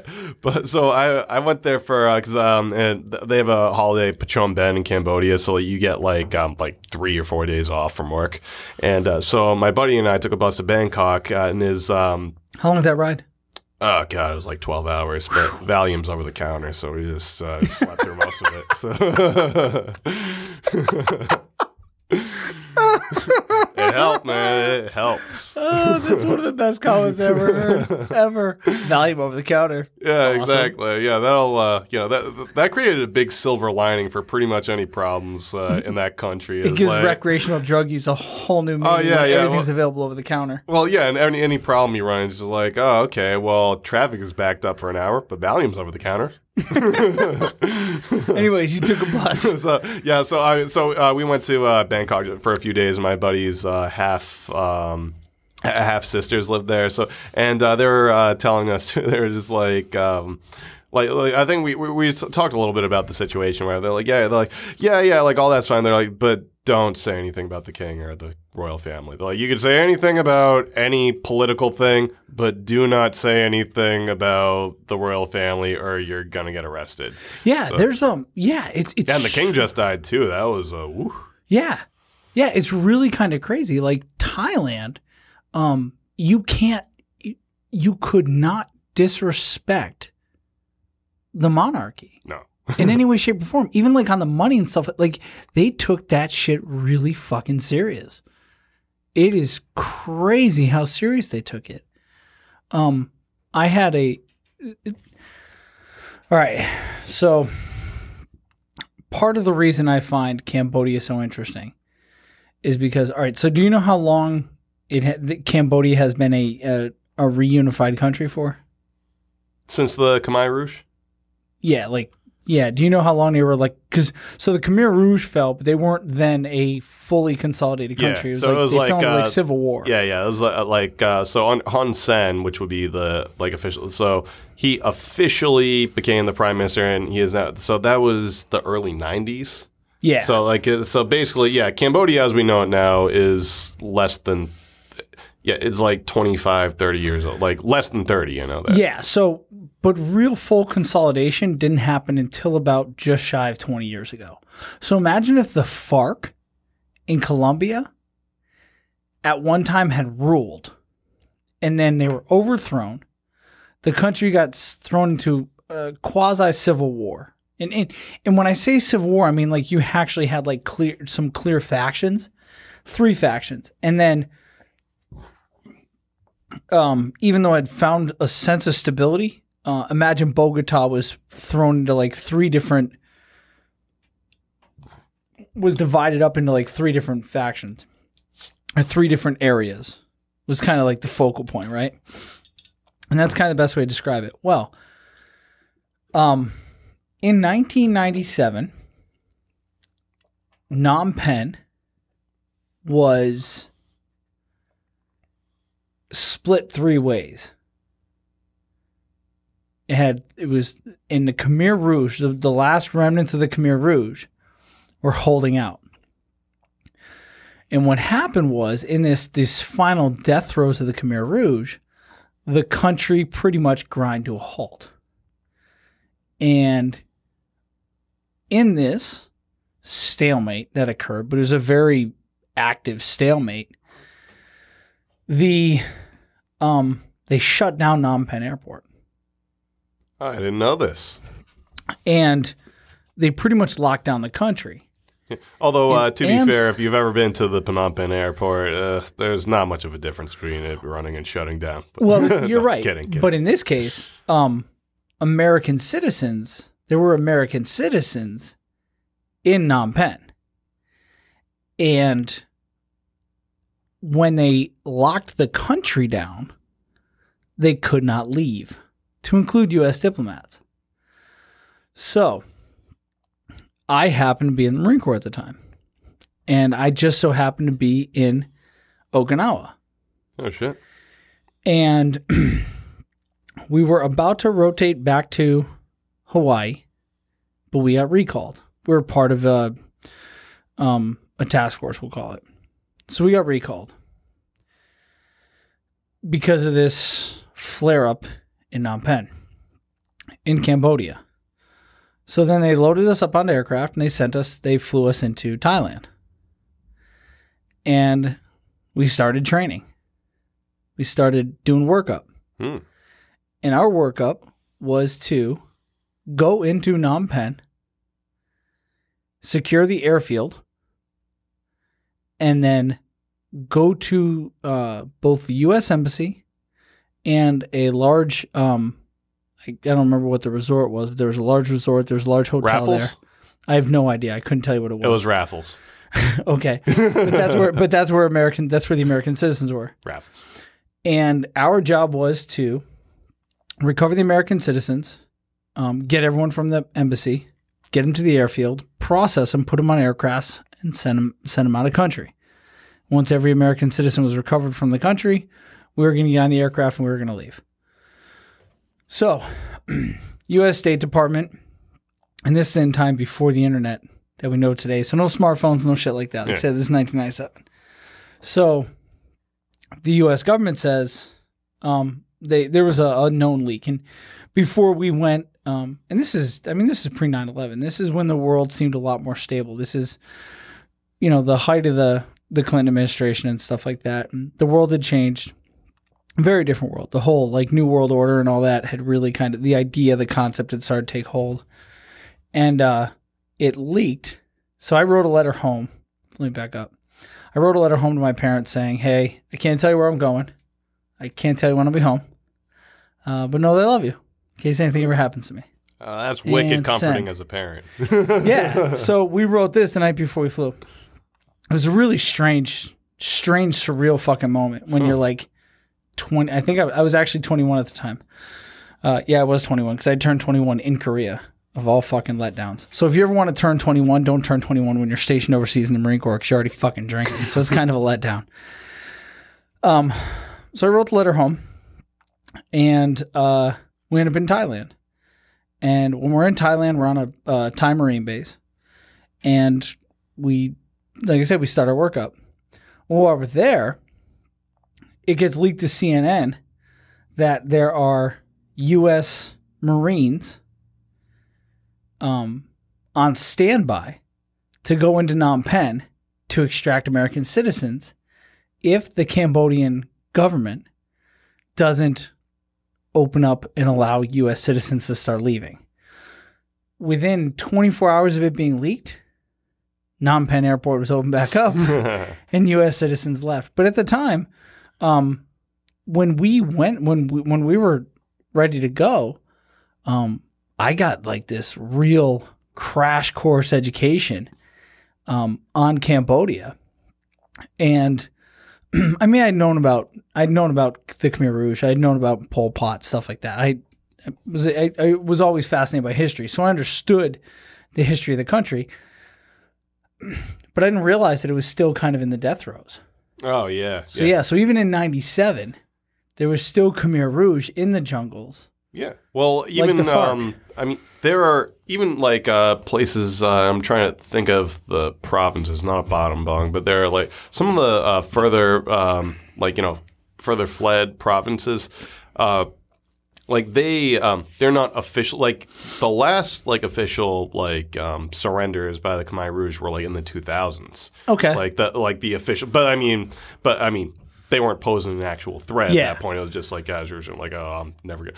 But even now the people, because that genocide was so recent. It was so there are a lot people, and right now the Khmer Rouge tribunals are going on. And oh, really? Yeah, they're still going on. Actually, it's funny.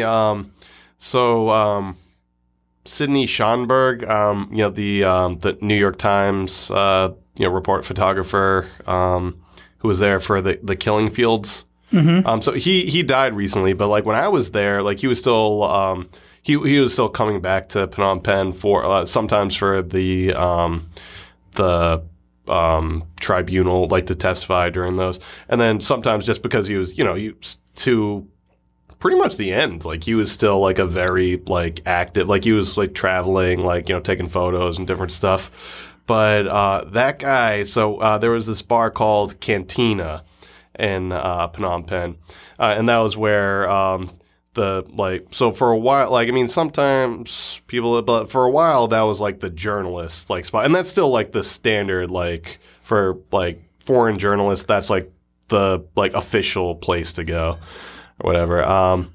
And so there are a bunch of like photos that he took, like posted around there, and a couple times I think I saw him there twice. And both times smoking a huge joint, and he was like, "Yeah, this is like maybe like 2 or 3 years before he died." Like, Really? Yeah. Well, because I mean, we was basically legally there. Like I told, like they had the happy pizzas there and stuff where you could do it. But that's my one Sidney Schonberg story. It didn't never went up to him until like, hey, or anything. It was like, oh, okay, you smoke very, very large joints. So yeah, so according to Wikipedia, they were in power they were active from 68 to 99. Okay, yeah. But full power, like the full reign, the reign was like, 75 to 79. Yeah. It was when they were fully in power. But yeah, so it was... And well, Hun Sen, the prime minister, he was in the Khmer Rouge. Really? Yeah. Most of the people in the Cambodia People Party are former Khmer Rouge. No shit. Yeah. So they just kind of adapted. Well, he defected because Pol Pot was gonna, like his unit was gonna get purged basically, and he defected because he was gonna get killed. Yeah. So here's the thing. So in 4 years, they killed approximately 2 million people. Yeah. 2 fucking million in 4 years. That's nuts. Yeah. Well, And again, this is 75, 79. Like you said, this is recent. Like, you know, people talk about the Holocaust and stuff like that, and rightly so. But the fucking Khmer Rouge, man. Well, the other thing, too, is like, well, here's the crazy thing about it to me, too. So, Did you learn about it in school? No, never. Okay, all right, Yeah, there you go. I didn't learn anything about it in school, actually. Like, I think I first heard of the Khmer Rouge, the first time I heard of it was when I was like 20 or 21, and CNN just like Christiana Amanpour had like a 4-part series on like different genocides or whatever. You want to talk about someone who I have a huge appreciation for? You want to talk about a fucking ballsy ass news reporter? Christiana Amanpour? Holy fucking shit. Yeah. I've been to the places she's been. Yeah. But I went with gun. And I was a dude. She was a woman. And she just went with a camera and a fucking microphone. Oh, yeah. She's got balls that knock together when she tries to fucking walk down the hall, man. Oh, yeah. Her and actually, and you know, Marie Colvin, who she was, she got killed in Syria in 2012. Okay. But actually, and they just basically confirmed that Assad's regime targeted her when they the shells that killed her. But, oh, no shit. They were trying to kill her. Yeah, like they were following her in particular and stuff. But she was like that too, just like a crazy. She wore an eye patch because her eye got blown off. And this is the most badass journalist story I heard. I forgot where she was, but like she got hit with shrapnel, took out her eye, and still filed her story. Good for her. Yeah. Holy fuck. Anyways, you were saying about how you found out about the Khmer Rouge. Yeah, oh yeah. So it was just that's what like I found out. Yeah, because CNN ran a special. I didn't learn about. Yeah, the word Cambodia wasn't spoken in high school or college. So because I didn't take any Southeast Asian studies either. So yeah, but I mean, still, it's 2 million fucking people wiped off the face of the earth in a 4-year time frame. Yeah, well, and the other thing too is. Like I was saying before, the crazy thing is, so yeah, this is 1975. So and in Phnom Penh in 1975, like it was as much of a city as Bangkok was. Like it was. Oh, like, absolutely, it was like as much. And so these are like Cambodia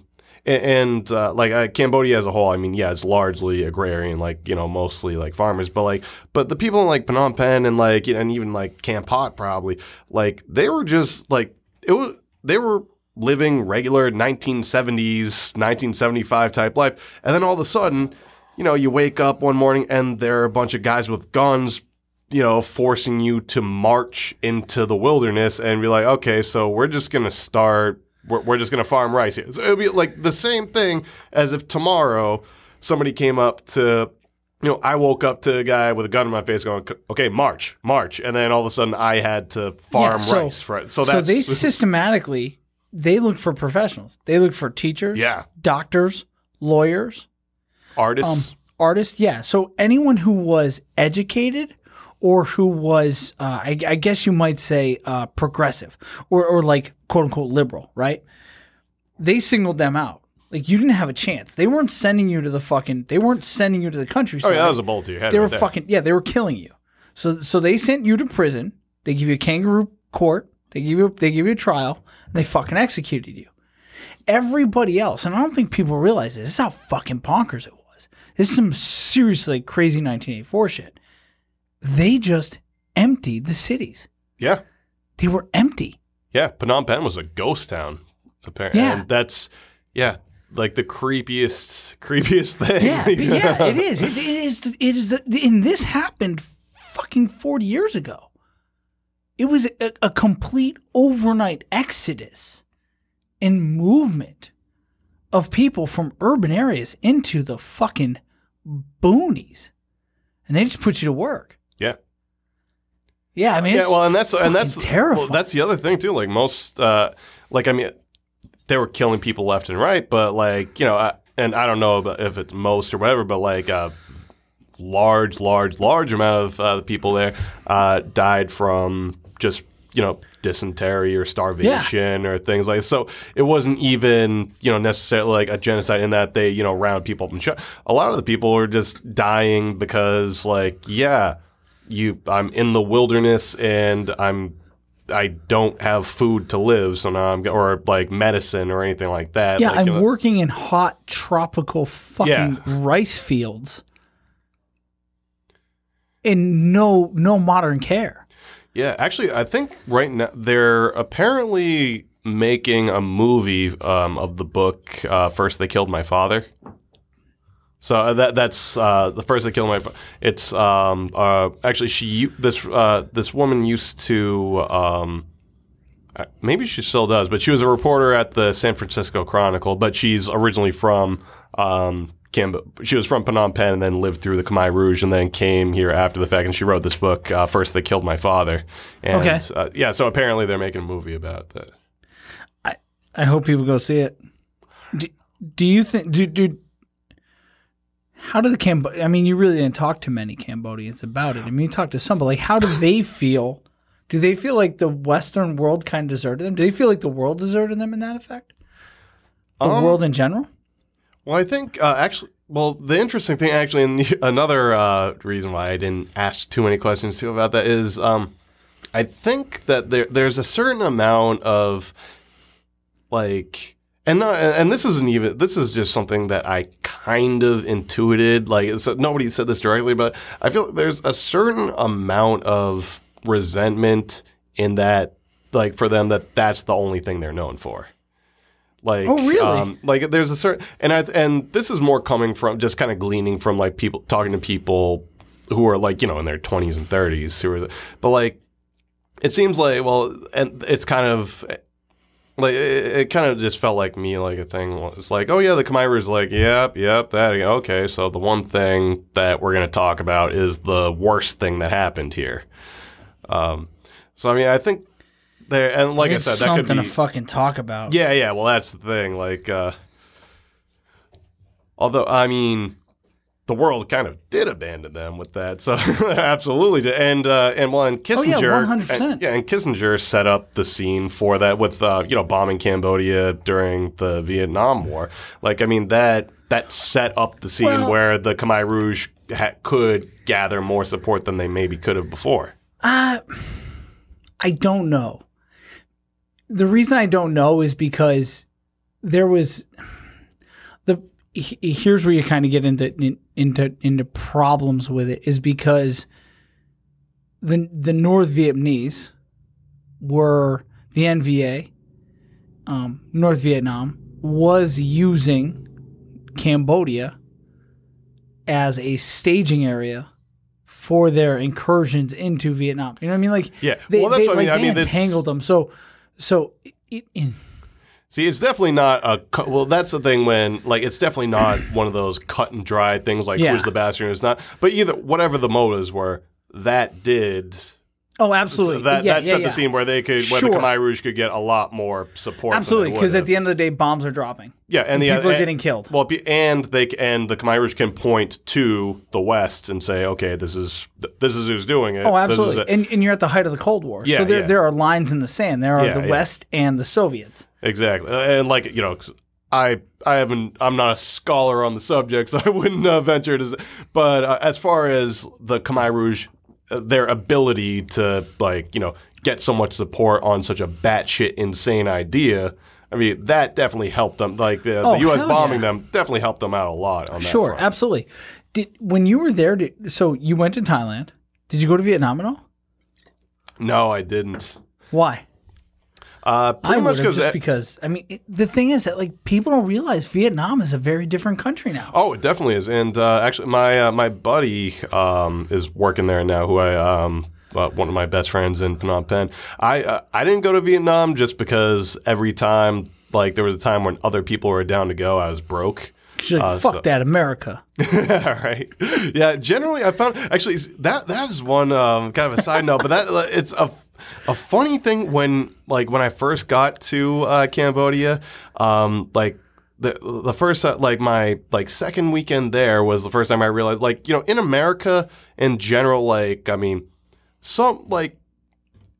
there are ways where, like, you can be helped out, or, like, you know, you're not going to be fucked, but, like, in, like, a third world country, if you're fucked, you're just fucked. Oh, you're Like, fucked. yeah, fucked. yeah.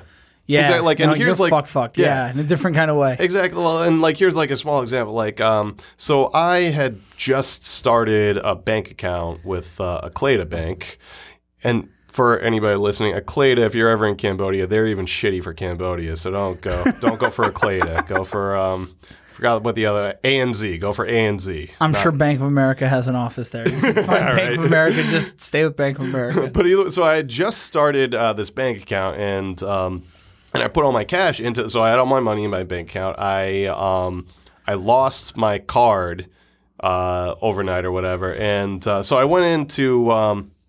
I lost my debit card, so I went into the bank on a Saturday, and I was just like, hey, so I need to take out some money, and they were like, oh no, we don't give out money on Saturdays.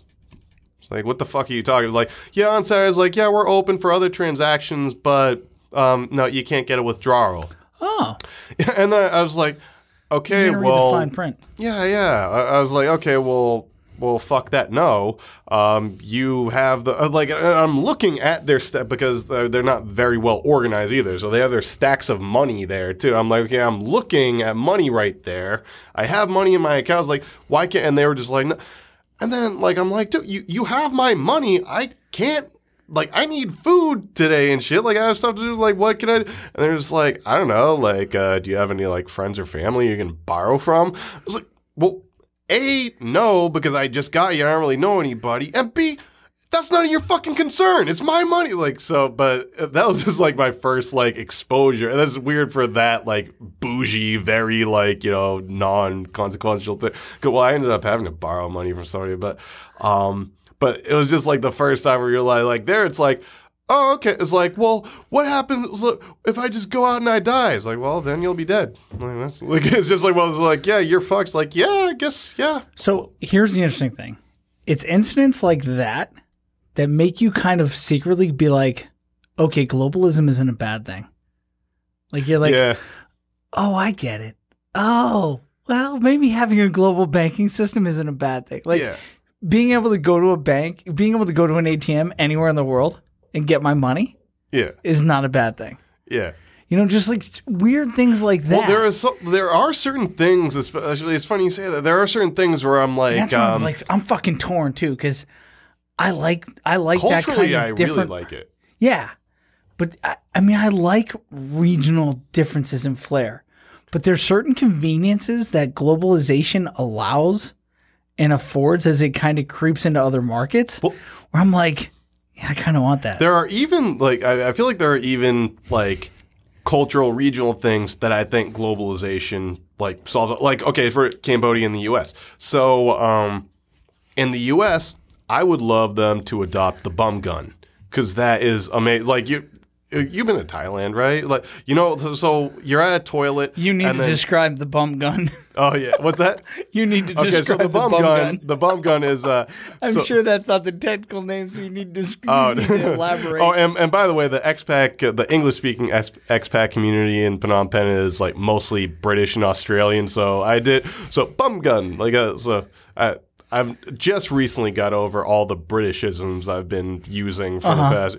But so the bum, so you know, like if you have a sink and like the little the thing with the cord, like the one that you can like to really spray it, the nozzle that you can like pull up, or like a garden hose. So basically, it's a garden hose next to the toilet, and you squirt water in your asshole after instead of wiping. It's a poor man's bidet.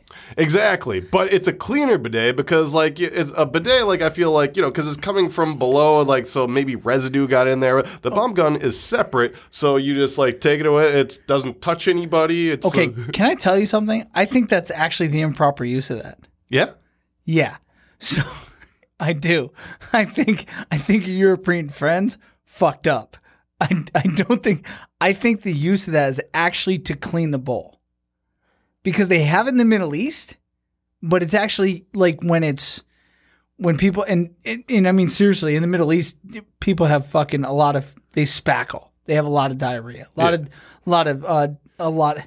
People are like, what the how did we get here? They have, it's all street. Yeah, it's all street food. Holy shit! I think that's probably what they are there for. Well, let's see. But because they also have squat toilets too, so I don't. But if you have a squat toilet. And what is it around a squat toilet? It's almost all tile, right? Oh, man. So if it's squat toilet and people miss the toilet, what do you do? Yeah, man, I feel like I need to go back to Phnom Penh, just gather everybody around, just be like, hey, everyone, I have an announcement. We've been doing it all wrong and making asses of ourselves. So I do think that it's funny that you mentioned that. So because when you said it, it's like, wait a minute, butt gun, and then when you start describing it, it's like, dude, that is totally different than how it is used, or at least I was taught how to use it in the Middle East. Oh man, yeah, that's people use it for that in Cambodia. I guess that. Because and now here's the other thing though, I might be actually misusing it, but it might be a more civilized evolution because the question becomes. Did they use toilet paper? No, there wasn't toilet paper. So if there wasn't toilet paper, then you were probably using it right. But if you introduce toilet paper, now you have a tool that helps you better clean up. Because I'll tell you what, because so in throughout the Middle East, you don't necessarily have squatty potties. You don't necessarily have the holes. Yeah. That's more of an Asian thing. In the Middle East, technically it's part of Asia, but anyways, it's the Middle East. Yeah. But toilets like we have, Western toilets have become more popular. But the little spray is still there. And I'll tell you what, you take a people who are used to a squatting toilet and introduce a regular toilet, you start to have some real problems. Because they will squat on top of the regular toilet. Actually, it's funny. In like almost every public bathroom in Cambodia that I was at that had the the regular commode Western toilets as opposed to they had signs that said like it was like a stick figure that said like don't like it would show somebody squatting on this said don't do that, and then somebody sitting on it was like do this. Actually, you know what? That just reminded me of some of the funny. I wish I brought some of these back home with me. Stole some. They had where here they have like no smoking signs because like there was like in weapons are like a lot of people have like weapons and stuff like in Phnom Penh and stuff. Like a lot of clubs like they'll have like grenade with like in a circle with a line through it like machine guns. Yeah. They're that armed there still? Yeah, this is... People have fucking grenades in Phnom Penh? See, I think it's more because in the 90s there were so many grenade attacks. But yeah, there still are the signs there. Like a grenade never went off when I was there, but there are definitely signs at clubs that say like, yeah, no grenades here. So there's grenade attacks, and your response is, hey, if we throw up a no grenade sign, we will not have grenade attacks? Holy Apparently, fucking I shit. mean, yeah. But, well, I think... oh, man, I was totally going to blow this place up. They don't allow grenades. I think the bigger problem, especially with the clubs, is like especially these like really rich Khmer dudes. Like, I mean, they like just have guns for that, like, you know, a ton of like shit just for the hell of it. Really? So they're just like carrying for no. Apparently, yeah. Like, and I never ran into any trouble like that or anything. But apparently, like that's like, you know, it's like kind of you know, rich Khmer guys just being like, you know, trying to be badasses, carrying around a bunch of shit. So. Just being a fucking douche. Pretty much, yeah. Rich douchebag with lots of guns. Wow. That's, I'll tell you what, man. When I asked you to come down and we were going to talk, I never thought we would get down to talking about the spray tool for the shitter. Yeah, but it's funny because those are like conversations you don't have unless people have traveled. So, and it's funny because my first experience with Eastern toilets was Japan. Okay. And when I was in the Marine Corps again. What part? And, let's see. So I was in Okinawa, and then my first deployment was in Okinawa, and then we went to mainland Japan. And when we were in mainland Japan, we were around Fuji. We were at the Fuji training area, and then from the Fuji training area, we went up to northern Japan. And then we took buses from a northern training area of Japan to Misawa Air Force Base, which is still in northern Japan. Misawa Air Force Base is only flight time-wise, only 20 minutes from Siberia. Oh, shit, really? Yeah. So it's really northern Japan. But we were even further north, and we ended up taking buses. After training with the Japanese Ground Self-Defense Force, we ended up taking buses from this northern training area to Misawa Air Force Base.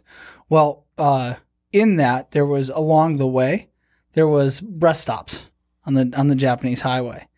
And that was the first time they're like, hey, listen, when you get off the bus and you go into the rest stop, the toilets are a little bit different.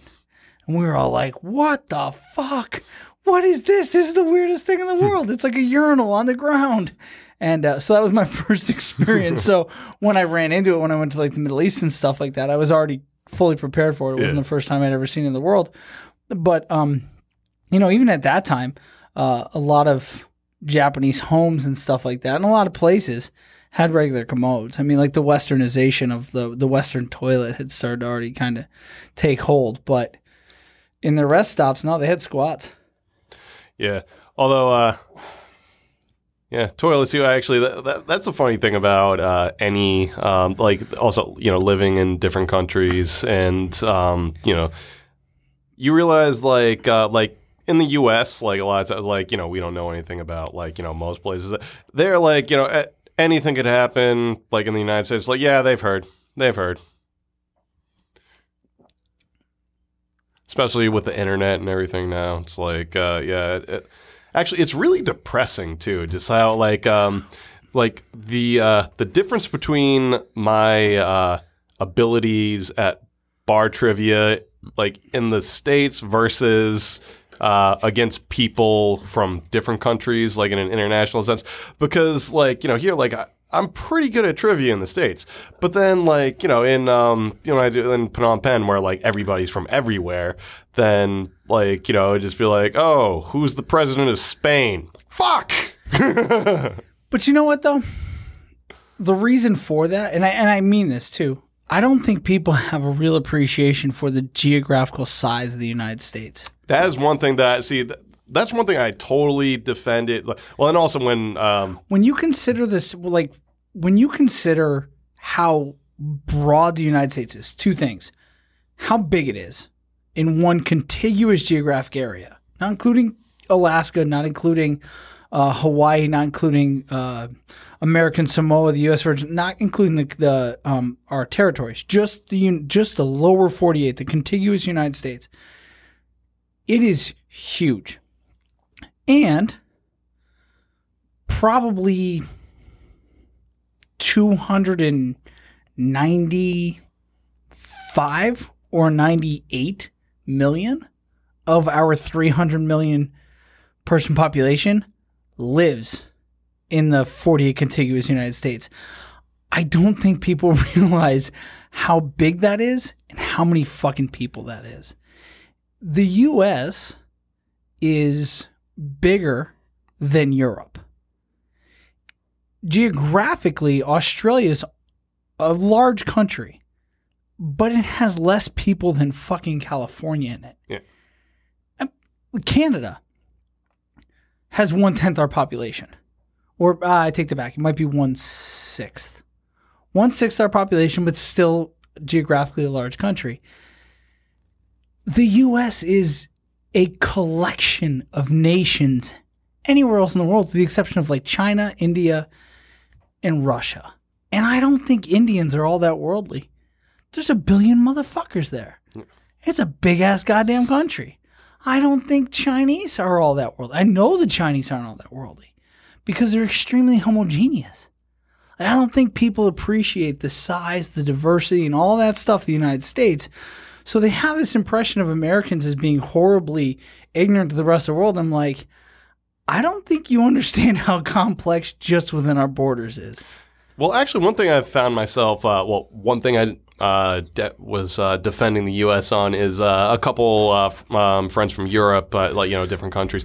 Actually, one of my friends, my buddy who's from the Netherlands, was saying like, "Oh yeah, Americans only speak English." It's like, okay, it's like, oh yeah, well I speak this. That like he spoke 3 languages, like Dutch, English, and French. Oh, Dutch, English. He didn't speak German. I think he probably. The thing with them though is like around that area, like people like if they speak like something. If I spoke as much of a language as they would, so he probably spoke German. But like if I would say like, oh, I'm fluent in German to him, like you would be like, oh, well, I don't really. I speak a little bit, or like yeah. So I mean, I think I agree with you. I'm sure. So he probably did, but I wasn't. But either way, but like, so he would like say, it was like, oh yeah, well, Americans like only speak English, and it's like, okay, yeah, well, here's the thing, America's a big fucking country. It's like, and you don't. Here's the thing, like, if you're just somebody who's just trying to live your life, especially, it's like, yeah, you don't need to speak another language because in any direction, it's like, okay, yeah, and that area, like Norway, Denmark, that area, like, it's like, yeah, like. Do you realize that is about the same size as New England? And like, okay, yeah. if I had to speak a different language, in Providence, godforsaken place, then I had to in Springfield, and then I went up to Maine, and there was a different. Yeah, I would speak several languages too, but they don't fucking speak that many languages. And we wouldn't be the United States of America. Yeah. I mean that we wouldn't. So. Whenever I hear that kind of that argument, I ask, okay, so if you were going to move through the entire EU, what would be the one language you would know that would allow you to move through the entire European Union? Exactly. Well, every place. Well, exactly. Well, no, but that's my thing, right? Exactly. So there's my trump card. There's my ace in the hole. Right. You can be all uppity about speaking all those other languages. But if the French weren't so goddamn arrogant and stuck on speaking only French, because they speak English. Oh, yeah. And they know English, but those pompous fucking bastards, they speak French even in the UN, even though all their diplomats speak English. It's just because fuck you. Yeah, exactly, because it's French. So if you could only speak one language, and guess what? The English you speak is not the Queen's. Yeah, right. It's American English. American English is the English that has taken over the world. And the Brits can complain all they want, but guess what? You're a second-tier country, Britain. I'm sorry. And you're going to become less relevant because of Brexit. Although that reminds me of speaking of my favorite thing. I don't think I have any British friends. Oh, I have a bunch of British friends. Hopefully if they hear this, they'll take offense. Oh, yeah. Well, that was pretty much most of our hanging out together was me getting drunk and eventually being like, oh, you whiny fuck you guys. Like, so it's, nothing not to be expected. But I think my favorite thing I've ever said, just talking about this reminded me, this is off topic, but it was like the first or second weekend I was in Phnom Penh. So I didn't know anybody yet. I was just at this bar alone. And this girl from South Africa sat next to me.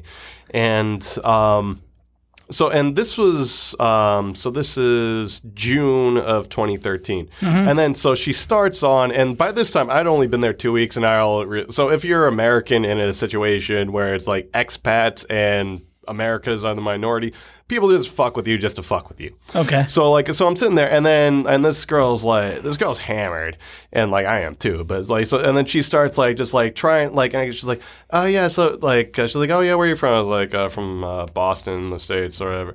And so she starts like I could tell what she was doing too. She was saying different things about like, fuck America, like to like see what stuck. And to me, like, I don't care. Like, I'm not like, it's like, yeah, like, okay, yeah, fuck America, whatever. Like, I'm just having my drink. I'm not gonna. So then, and then finally, like, she hits on something, which I think she remembered that I had said I was from Boston, because people don't know what Massachusetts is. You have to say Boston. Yeah. So she remembers Boston, and then she goes like, oh yeah, that Boston Marathon thing, and that had just happened a couple months before, and that's what. And like my whole family was there. I was supposed to be there, but I was hungover. That alcohol literally saved my legs that day, because I was supposed to be taking a picture of my sister going across the line when the bomb went off. Holy shit! I know. Yeah, that's why I said I will never quit drinking. But because that's why I wasn't there. I was hungover. But then this girl, she's like, oh yeah, well, she's like, oh well, only a couple of only 4 people got killed, and it was like international news. Why is that such a big deal? Stuff like that, like in my country, that happens all the time and stuff like that. That doesn't get international coverage. Why? And just because, and like I don't even feel this way. It was more like because like I know what you're trying to do. You're trying to get under my skin right now. I was like, okay, I could go a couple different routes. I could go like oh, shame on you, my whole family was there. How dare you say that? Or, like, I could go logical. But instead, I decided, like, okay, I'm just going to go to your level. So I go, yeah, the reason why that got coverage and your shit doesn't is because my country matters and yours doesn't. And she threw a drink in my face. And apparently she must have been fucking with other people at night because she threw a drink in my face and starts coming at me. And then, like, out of nowhere, 2 of her friends, like, grabbed onto her and kind of dragged her away.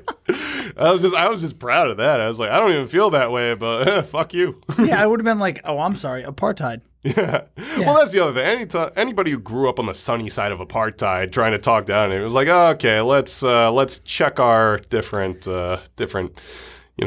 things we contributed to human suffering. Yeah, let's check our nationalist ego. Just slow your fucking roll.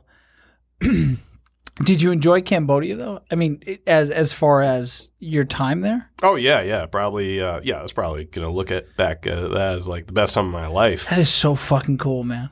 Did you have an apartment by yourself, or did you have roommates and stuff, or how'd that work out? I mean, I don't think a lot of people are expats, so it's kind of cool that you lived that life for a little while. Oh yeah, 2 years. That's a fucking good chunk of time. Yeah, it was. I had a place by myself for a while, and then I had then for the second like year and a little more, I had a few roommates and then we were all friends. So yeah, it was a good situation.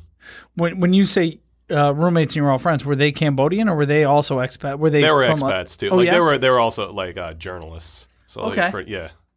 And then, well, actually, the last apartment I had, it was me, my friend who was a reporter at like our competing paper, and then his friend from home who's Adam. He's a good fuck. He's a good person, but just kind of a fuck. So it was just one because there are a fair amount of people in Phnom Penh who just kind of go there and just like teach English, because you can totally do that. You can just go there, teach English, which is really not a hard job, make good money, like make more than I made at that point, and just like have a very easy, good life. No shit. Yeah. That's why a lot of people get stuck in Phnom Penh, because like it's pretty much I mean, like I would definitely recommend retiring in Phnom Penh. Oh, yeah. Yeah, if you're not going to retire in in like Peru or one of the or like what's a good, any of the South American countries that are kind of struggling, or Central American countries, stay the fuck out of, what the hell is the American, I'm fucking... Florida? No. Oh, I thought you said stay the fuck out of. Central America. No, not American. I'm talking Central American. What's the Central American country everybody goes to? Oh, Jesus Christ. Everybody likes to party there. Fuck. This is what happens when you drink a shit ton of beers. Well, you're saying, yeah. Well, for a second, I was like, Cancun? No, not Cancun. That's in Mexico. God damn it. Anyways, yeah, if you're sure, yeah, I would agree with you. If you're gonna, if you wanna retire anywhere, Southeast Asia is not a bad place for a lot of bang for your buck still. Oh yeah, well even like the amount I paid for I paid like $150 a month for rent. Like on I got paid like what? Yeah. This is although this is with 2 room. Although by the way, I had 2 roommates, but this is like we had 2 floors on our place. Oh really? Like, yeah, we had like it was a nice place. Yeah, I so paid your rent was like $450 a month. Yeah, $450. And, holy shit! Yeah, and I got paid like $1,500 a month. So and got paid $1,500. I'm paying $150, and then I also paid an extra $100 because I refused to not blast my AC, and it's expensive there. So with utilities, I was paying $250 a month. Holy shit! Wow. And you lived in Phnom Penh proper. Yeah, because I lived for my second year. I lived near the Chinese embassy on Mao Zedong Boulevard. On Mao Zedong Boulevard? Yeah. Oh my God. Oh, that's crazy. Do they still have a strong affiliate? Do they have a strong affinity for like communist China? No, I mean for China itself, it feels like they're like they separate because communism is really what got them into that mess to start with. Absolutely, hardcore communism. Yeah. But there's China is definitely respected among them, but I feel like they separate separate China as a country from communism. Okay. And Mao Zedong is he's respected enough to have a main street name and stuff. So at the same time, I think there's kind of a disconnect. I think there's okay, China is an ally. Mao Zedong is there. I think it's more of kind of a shout out to them or anything. Yeah. It's okay, what the fuck? Is there a strong Chinese influence there? Yeah, they're kind of a regional power. Yeah. Culturally and it seems, and once again, this is coming from what it seems like to me, which doesn't mean much, but it seems they're China has probably equal footing. Equal footing as far as funding and stuff as the United States, but then probably this isn't coming from anybody. If I were them, I would kind of like China more than the U.S. So really, yeah. Why so? Just because there's. It seems like there's kind of if you look even to the pretty much the Vietnam War, actually. That's pretty much it. Because you look at the Vietnam War, the U.S. bombed the shit out of Cambodia and China didn't. Yeah, but China set the conditions for it. But if you're looking at it from the Cambodian that's what I'm saying. If it were me there, then I feel like that's kind of the direction I would lean. But yeah, that's not a nuanced thing, but that's more of a just okay, so. How's the internet there? The internet's great. Actually, every place has Wi-Fi. Really? Even if you go to small street side places with just a couple fold-up tables, they have Wi-Fi. How fast? Decent. Really? Yeah. I had free Wi-Fi the entire time I lived there, just because I lived near restaurants, so I would just go into their Wi-Fi. Oh no shit! Yeah. You would just pirate theirs and yeah, and then I Skyped with I Skyped with my parents once a week and stuff. Talk to actually that's funny when you live in at least with me, I lived in a different country. I talked to my parents and family way more when I lived in Cambodia than I did in the States. Just because there was like, oh, we're far away, so we should talk. And Oh, yeah. like, What was the time difference? So it's 11 hours during because they don't switch hours at daylight savings time. Yeah. So it's 11 hours during one part of the year and 12 hours during the other part of the year. Yeah. Yeah. So it was definitely I would like talk to my parents on Sunday at like we set like so it'd be like 8 o'clock, 8 p.m. for me, 8 a.m. for them. Weird, right? Yeah. It was definitely. Although I guess because it's 12 hours, like I feel like that made it easier to like deal with jet lag. Yeah, because it was just like, all right, like just stay up 24 once, and then your like time syncs up fine. Oh, I guess you know what? I never thought of that. That's pretty true. Because I'll tell you what, man, jet lag going into the fucking Middle East was horrendous. Yeah, that's like Be it's like either 8 hours, Iraq, right? Kuwait, or fucking Afghanistan. Depends on where you were. Although, yeah, also Afghanistan's a weird creature because it's like a half hour. Yeah, it's 8.5 hours. I know in Afghanistan, which is wicked fucked. Fucking weird. I didn't even know until I started taking Pashto classes, and this is just because I had to talk to the guy like on Skype. Like, until then, I didn't realize it was possible for there to be a half-hour time difference, like a half hour. I thought it was always on the hour. Yeah, no, it's weird. Yeah, it's a weird creature. It's just fucking weird. Well, and in the Army, that must be so much harder, too, because, like, when I was coming back, like, I only came back to the States, like, once or whatever, and then it was, like, for vacation for you, like, you're getting off the plane, like, getting to work, right? Well, it depends on where you go. It depends on when you went there. Like, when I first deployed there, the first time I went in theater, I went to Afghanistan, and there was about a week or so, but it was kind of based upon where I was going and stuff like that, where you had this time to kind of adjust. You had briefings and stuff like that. There was in-country and stuff like that. So you had a period of time that allowed you to kind of go through an adjustment phase. But when you came back off leave, yeah, you only had about a day or so to adjust. So you'd be fucked up. My first... When I was deployed to Afghanistan, my first time I took leave, when I got back where I was living, I had a room that was like a fucking cave. So, and in my work schedule was different because of my job that I had. But it probably took me a week or two to adjust back. Because I would just go in my room, I'd close the door. Yeah. And there was no window or anything like that, so it was, like I said, it was like a cave.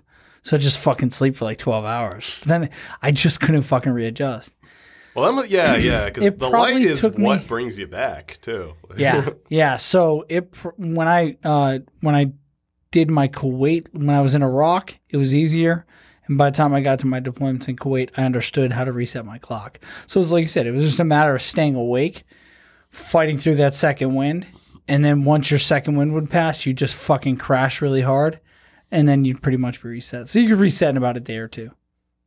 Yeah. But it was, it would be a tough day or two when you got back of trying to fucking readjust. But on the upside, everybody else had gone through it. So everybody understood. And when you came back off leave, you probably had about 2 days to adjust back to it. And then you would just kind of struggle through and make it happen. But yeah, it was fucking rough. Did you ever get this the time because I only like visited the States once when I was over there, and but so when I came back, like I had this, so I stayed up, I did the whole thing, I stayed up and then like got some sleep, but then I went through this weird phase where like because I just had been awake for way too long, and then because I only slept like maybe 3 hours and then like got back up. And then I had this weird thing, and I was sober too, where like I just felt like a force field of numbness around me. I was like, "Oh man, is this gonna be forever?" Like, really? Yeah. It was like because I think I had slept like 3 hours in like 2.5 days or something like that, and oh yeah, you were just fucking. Well, that's what I mean. It was just like strung out. I think I had never been like that high from not sleeping.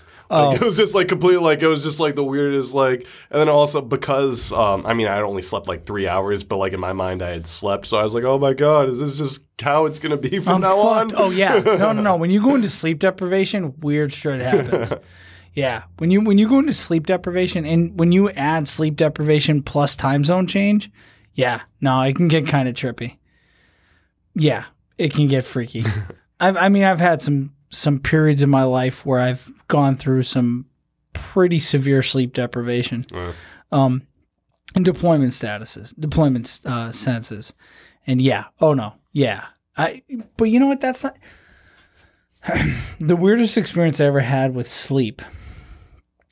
Actually, was before I went home on leave. So, and I don't know if I've ever really talked about this. I mean, I've talked to probably a couple of people about it, but I've never really talked about it. So, before I went home on leave from Afghanistan, so I got into Afghanistan in June, and then I went home in like February.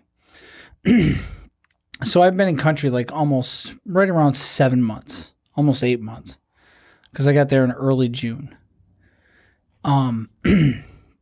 So I got there, let's see, I think I was boots on ground in June, like June 9th, maybe June 8th of 2006. I was at the first fire base I lived at before July. So I was there within about a week or two. So probably before the 20th of June, I was at my first fire base. And the reason I know that is because I had gone on my first patrol outside the wire for a couple of days before the 4th of July, because I distinctly remember my 4th of July on my first fire base. Now, my fire base in Afghanistan, the first one I was on, DR, Dehra Wood, there was less than 50 people on it. It was small.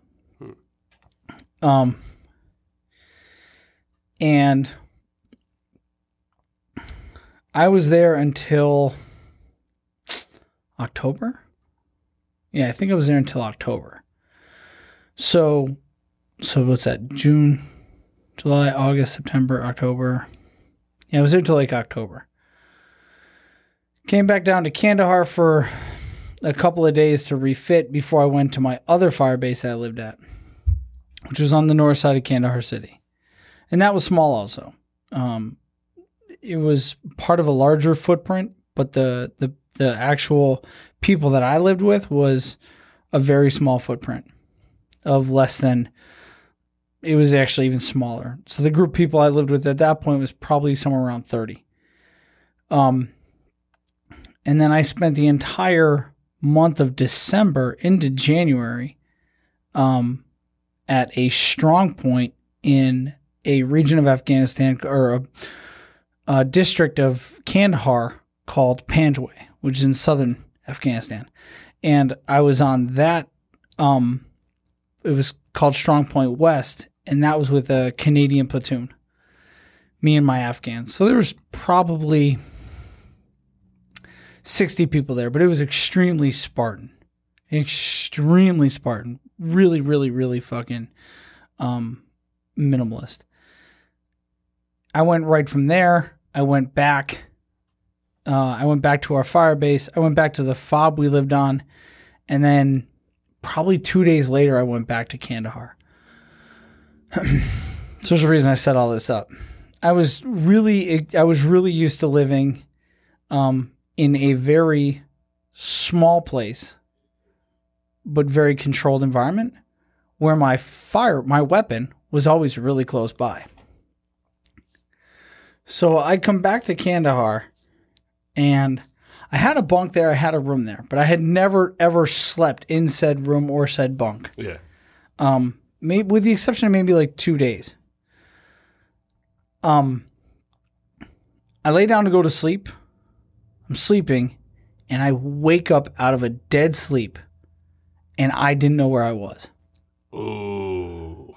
And I like woke up, and I had the two roommates that I had, like my bunk was a placeholder kind of. My two roommates weren't there. So I like woke up out of a dead sleep, and I know where the fuck I was, and I know where my weapon was. And it took me a second. Like, I'm not one to just like freak out, but I woke up in a very, very high state of alert. Like, I snapped up out of my bed, and I was breathing fast, and my heart rate was up, and my mind was racing. I was like, where the fuck am I? What the fuck's going on? And and it was completely dark. I mean, like, it's really hard to kind of describe how dark it can be. The best way I've ever heard described and always stuck with me is if you took your head and you stuck it into a fucking bucket, a barrel of raw crude oil, and opened your eyes. Like, it's that fucking kind of dark. So I snapped up from a fucking dead sleep. I opened my eyes, but they still might as well have been closed. And I didn't fucking recognize where I was. Like, the very little bit of light I could take in, I was like, where the fuck am I? Where the fuck's my gun? And I was like, whoo. And I was like, whoo. It took me, and it probably happened in a matter of seconds. But I realized, okay, you're in your bedroom in Kandahar Airfield. You're going on leave today. Okay. Lay down, go back to sleep. Ugh. See, I can, like... I can imagine that panic, because I've been in, like, the most similar situations I can think of. Like, I've had experiences waking up places where I didn't know where I was, and like, you know, but yeah, there wasn't the added element of being active military and having, like, you know, those. Yeah, it's like in a combat zone. So like, Jesus like Christ. Subconsciously, I was still very much in a high state of alert, and it just triggered. But that only happened that time. I've only had like 2 or 3 times where I was like, whoa, that was a little bit strange. Because by and large, always been really comfortable with where I've been and what I've done. But yeah, that stands out in my mind as a really unique experience. Although, I mean, just that. Well, first of all, I mean, that's like a fear of, like, they've made like TV shows based and like movies like based on just the fear of waking up somewhere, not knowing where the hell you were. But then adding your element of there being a very real reason to fear, and like very real, like, okay, I mean, well, yeah. Well, the interesting thing is, I mean, in that point in time, I was probably in the most secure place I had been the entire time I was there. I was further from a perimeter wall, and i.e. like danger, than the entire time I had been there. By the way, can I use your bathroom? Oh, sure. So, all right, well, both you and I have to use the bathroom. House was probably just picked up by right. So, well, I really want, so we'll just wrap this up here. We're at about almost 2.5 hours. I did not expect the tangent of Cambodia. That is so fucking cool. Yeah, this took a weird turn, right? Yeah, it did, but it's cool. So I really do appreciate you coming down, sitting down and talking to me. Man. And I would like to sit down at another time and dig kind of deeper into the whole journalism thing, because we covered some good ground on it, but it took a strange turn with Cambodia. But that was just fucking interesting as fuck to me, because you don't get to meet a lot of people who've been in that part of the world.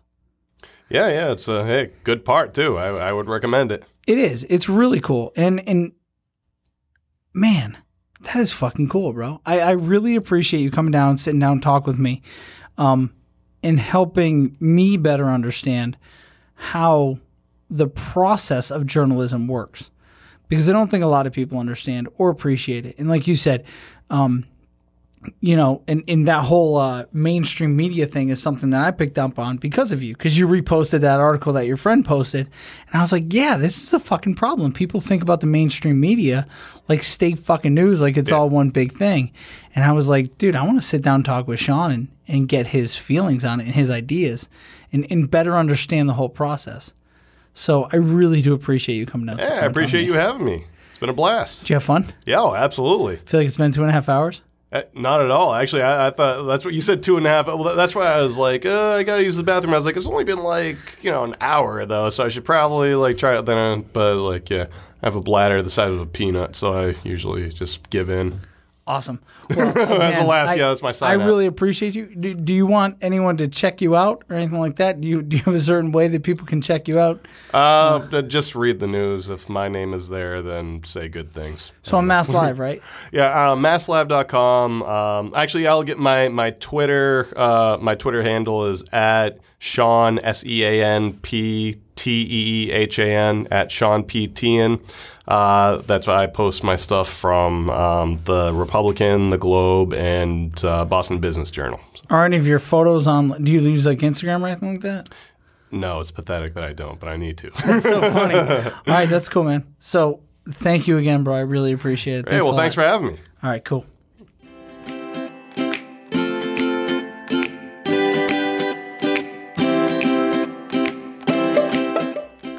And there it is, everybody. Episode 10. Double digits now. Done. Awesome. Really had a great time. I can't even express how much fun it was sitting down talking with Sean, learning about the media, and really talking about Cambodia. I haven't done that in a long time. I haven't revisited or visited those emotions and that stuff in a long time. That was a long, long time ago. Hope you all enjoyed it. See you next week, everybody. Bye.